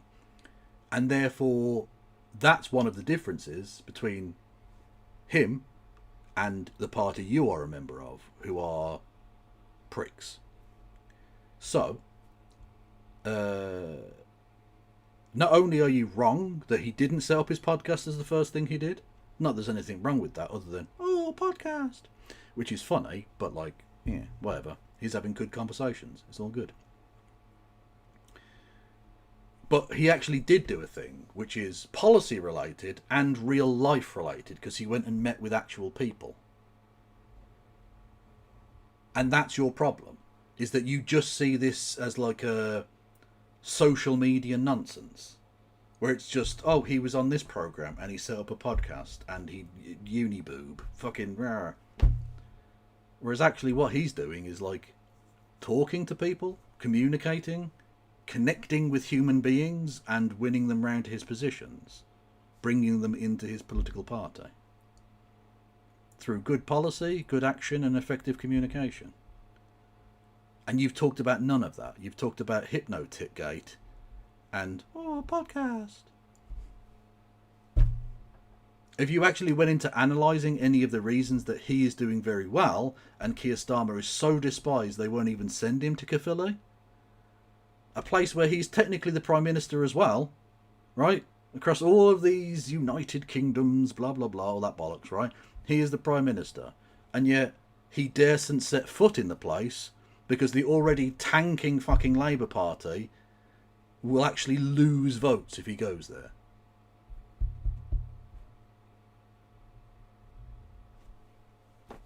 If you wanted to analyse why those very different, responses to those two politicians, you might get somewhere.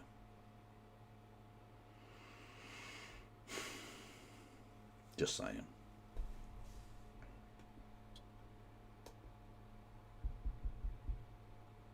Bit of an odd move to set up your own podcast. Why is it? Why? Literally, why is it? Loads of people listen to podcasts. And if one of the things that the left has complained about is that you can't get enough media time, create your own media time. You don't have to just go through the usual alleyways. Like, the media don't give me any fucking time. I've created my own time. So I can speak to people. Now, I'm obviously a much smaller fry than the leader of a, major political party. But the point is still the same. You don't have to just go through the traditional old school media route. Now, he's doing that as well. He was on the telly today on Channel 5. He was on Question Time. He's been on the fucking radio and all the rest of it. And he set up his own podcast, having good conversations with cool people. Like, what's wrong with setting up a fucking podcast exactly? How's that different than writing a column for a newspaper? It's just that, but in audio form. It's nonsense. What criticism? Chat, am I being out of order here? Has he made a salient criticism of of Zach Polanski at all in this video so far.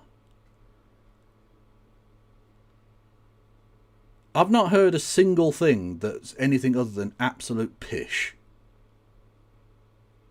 Just fucking nonsense. Just vibes and like social media rot. When apparently, in order to win, you've got to be the great reform whisperer, according to Zach Polanski. At least that's what he was talking about during, you know, the campaign, that he was this great reform whisperer. What? What the fuck are you talking about? The reform whisper? When did he say this? He literally said he wanted to take on reform and beat them.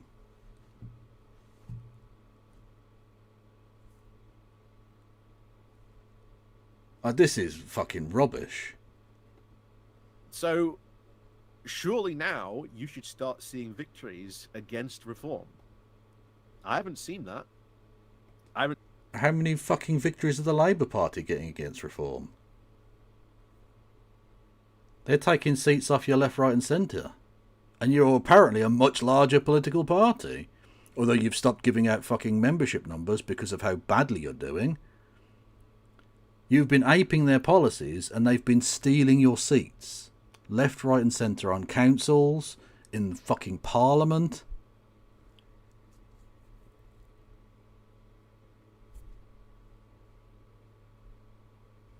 Rubbish.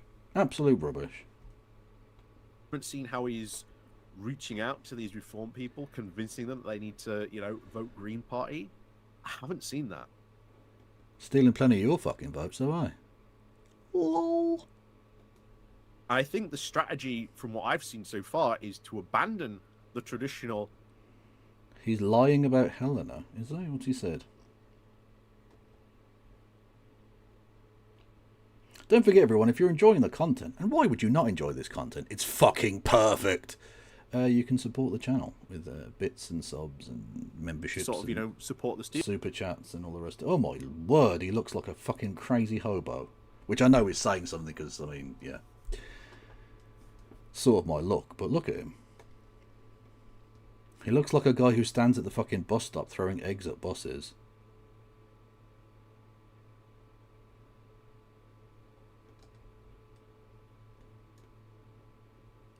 Anyway, fucking nightmare fuel. Let's go. Steel industry. Yeah, because they promised electoral consequences externally from the party. That's exactly it's explicitly what I'm trying to say. But no, that the internal party mechanisms are not there. That has an effect on the Labour Party.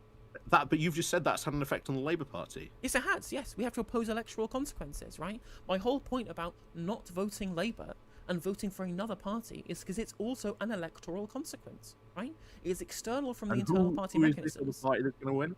Who is this other party that's going to win? Doesn't matter. It does not matter whether my vote leads to a winning candidate or not. What it does is it imposes an electoral consequence. So let's move away from the Labour Party. Let's talk about the Conservative Party, right? 2015 election. I can't.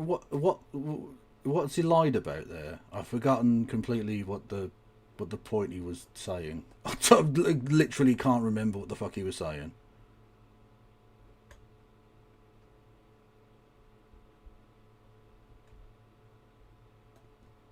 I don't know.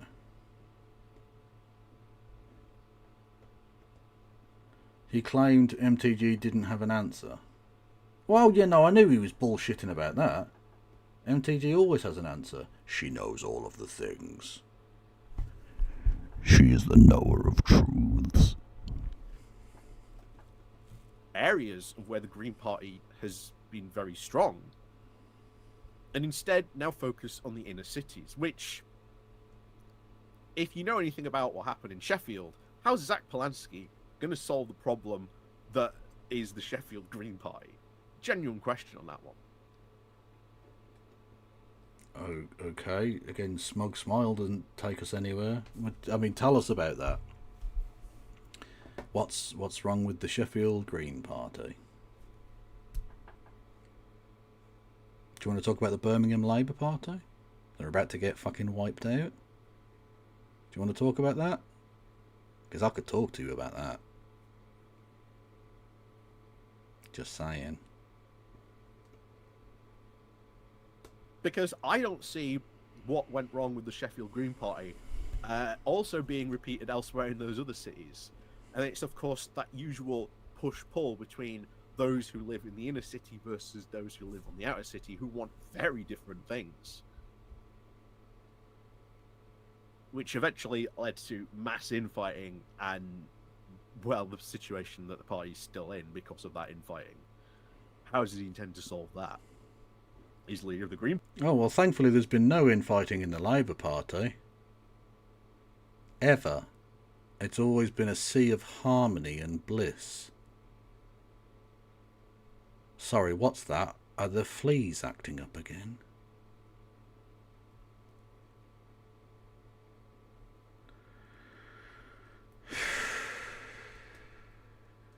We're nearly through it, chat. Come on, we can power through this. Party now. What's his answer to that? At the end of the day, I don't see Zach Polanski being electorally successful. And at the end of the day, that's what matters. Doesn't matter if you have the best words, the best policy. But does it actually? Because we literally exist in a timeline where Nigel Farage has 5 MPs and is dictating government policy. He is leading the leader of the opposition and the Prime Minister round like poodles. So, is it about winning power? Do you have to actually be in office to make a difference? No, clearly you don't. Clearly you don't have to be the Prime Minister to be the Prime Minister. Maybe he can't ever win enough votes to become the actual Prime Minister, but does that mean he can't massively affect the pole of where the politics is? Does that mean he can't massively drag the Overton window back to the left? And of course, you fall into the new Labour trap of just one actor in chat. You've preempted me, MB. Power for the sake of power. That's the Keir Starmer problem. He wanted power and had no idea what to do with it. So even though he's got this massive majority, he's achieving nothing with it because he's not really in charge. Morgan McSweeney is, and all he ever wanted to do was get rid of the left. That was his only plan. There was no plan for governance. Making people's lives better. Guy.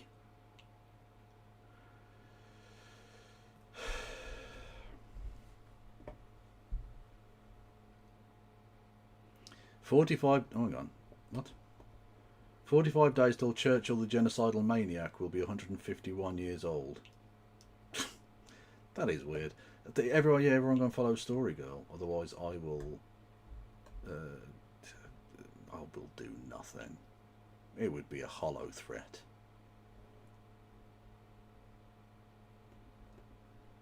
If you are unable to communicate your ideas effectively, which again I don't think Zach Polanski is real. I think he is. I think the massive increase in membership for the Green Party is going pretty well. And as if you, a supporter of the Labour Party, the worst comms team in history, your entire government has been sidelined by freezing Granny and attacking the disabled and doing genocide. You cannot possibly criticise other people for poorly communicating their policies. You mad, mad bastard. Sweet Jeebus. Really communicating left-wing ideas, because he's been saying the exact same thing that Jeremy Corbyn said in 2019 and 2017. Yeah, quite left-wing things. Yeah. Yeah, what? Is he arguing that Jeremy Corbyn was a centrist?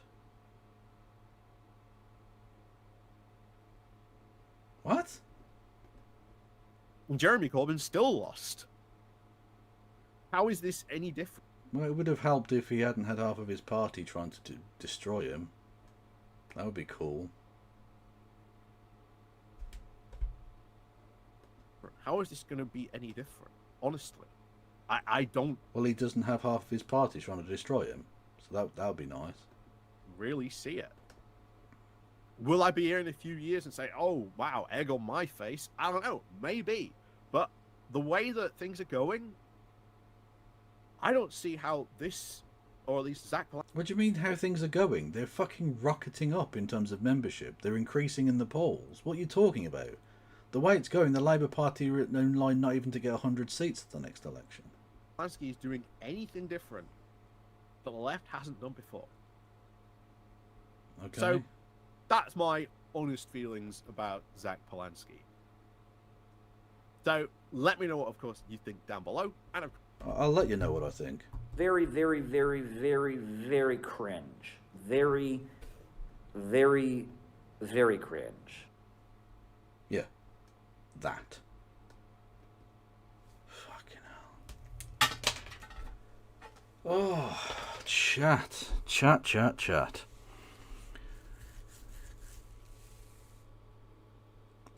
That was less than... Well, no, well, he shouted me out. Albeit to say that I'm wrong or whatever, but either way, I got mentioned. There's only one thing worse than being talked about, chat. Herpes. That's probably... It's not as good as saying, is it? Very long.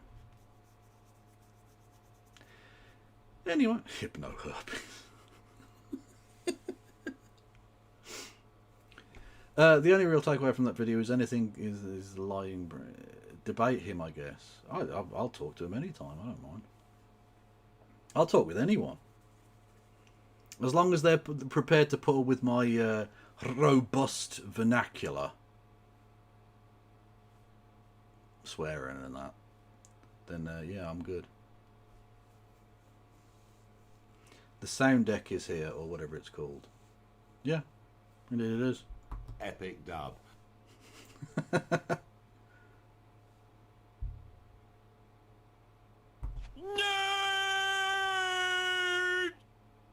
It is.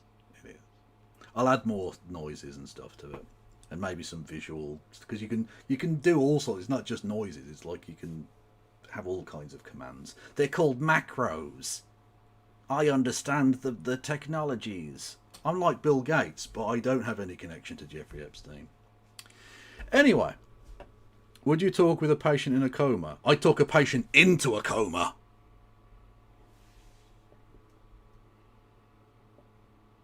Someone sent Kev a 3D printed stream deck. Not a 3D printed one as far as I'm aware. This was like a corporate one or whatever. Not corporate, like, you know, made by a corporation.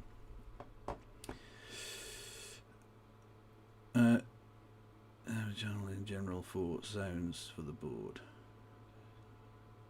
Oh, okay. Thank you, Entity and Wayward for that. Yes. Anyway, I'm raiding out into somebody, surely, at this point. Thank you, everyone, for your listenings and your supports and all of that shite. I do actually appreciate it, even though I sound like a sarcastic prick who never says anything that he means. I do actually mean that. Okay. Oh, No Justice is going. Okay. Cool.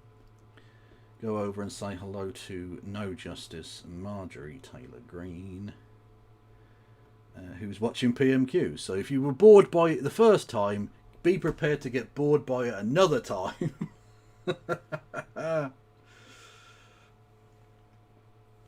Anyway, and I'll be back. Is it midnight yet? No, it isn't. So I'll be back tomorrow. I've got a knot in my hair. I'll be back tomorrow. What day is it tomorrow? Thursday. So we might have some... will you ever interview Garen? Well, like Garen Noon, the delicious guy. I'd love to, but he's a bit out of my fucking league. Anyway, Solly, yeah, question time.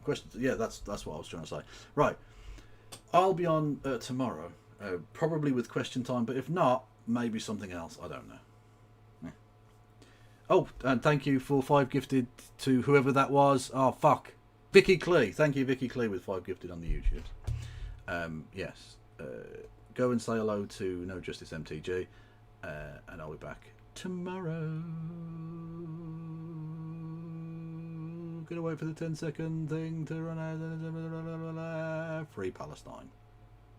No, pass around.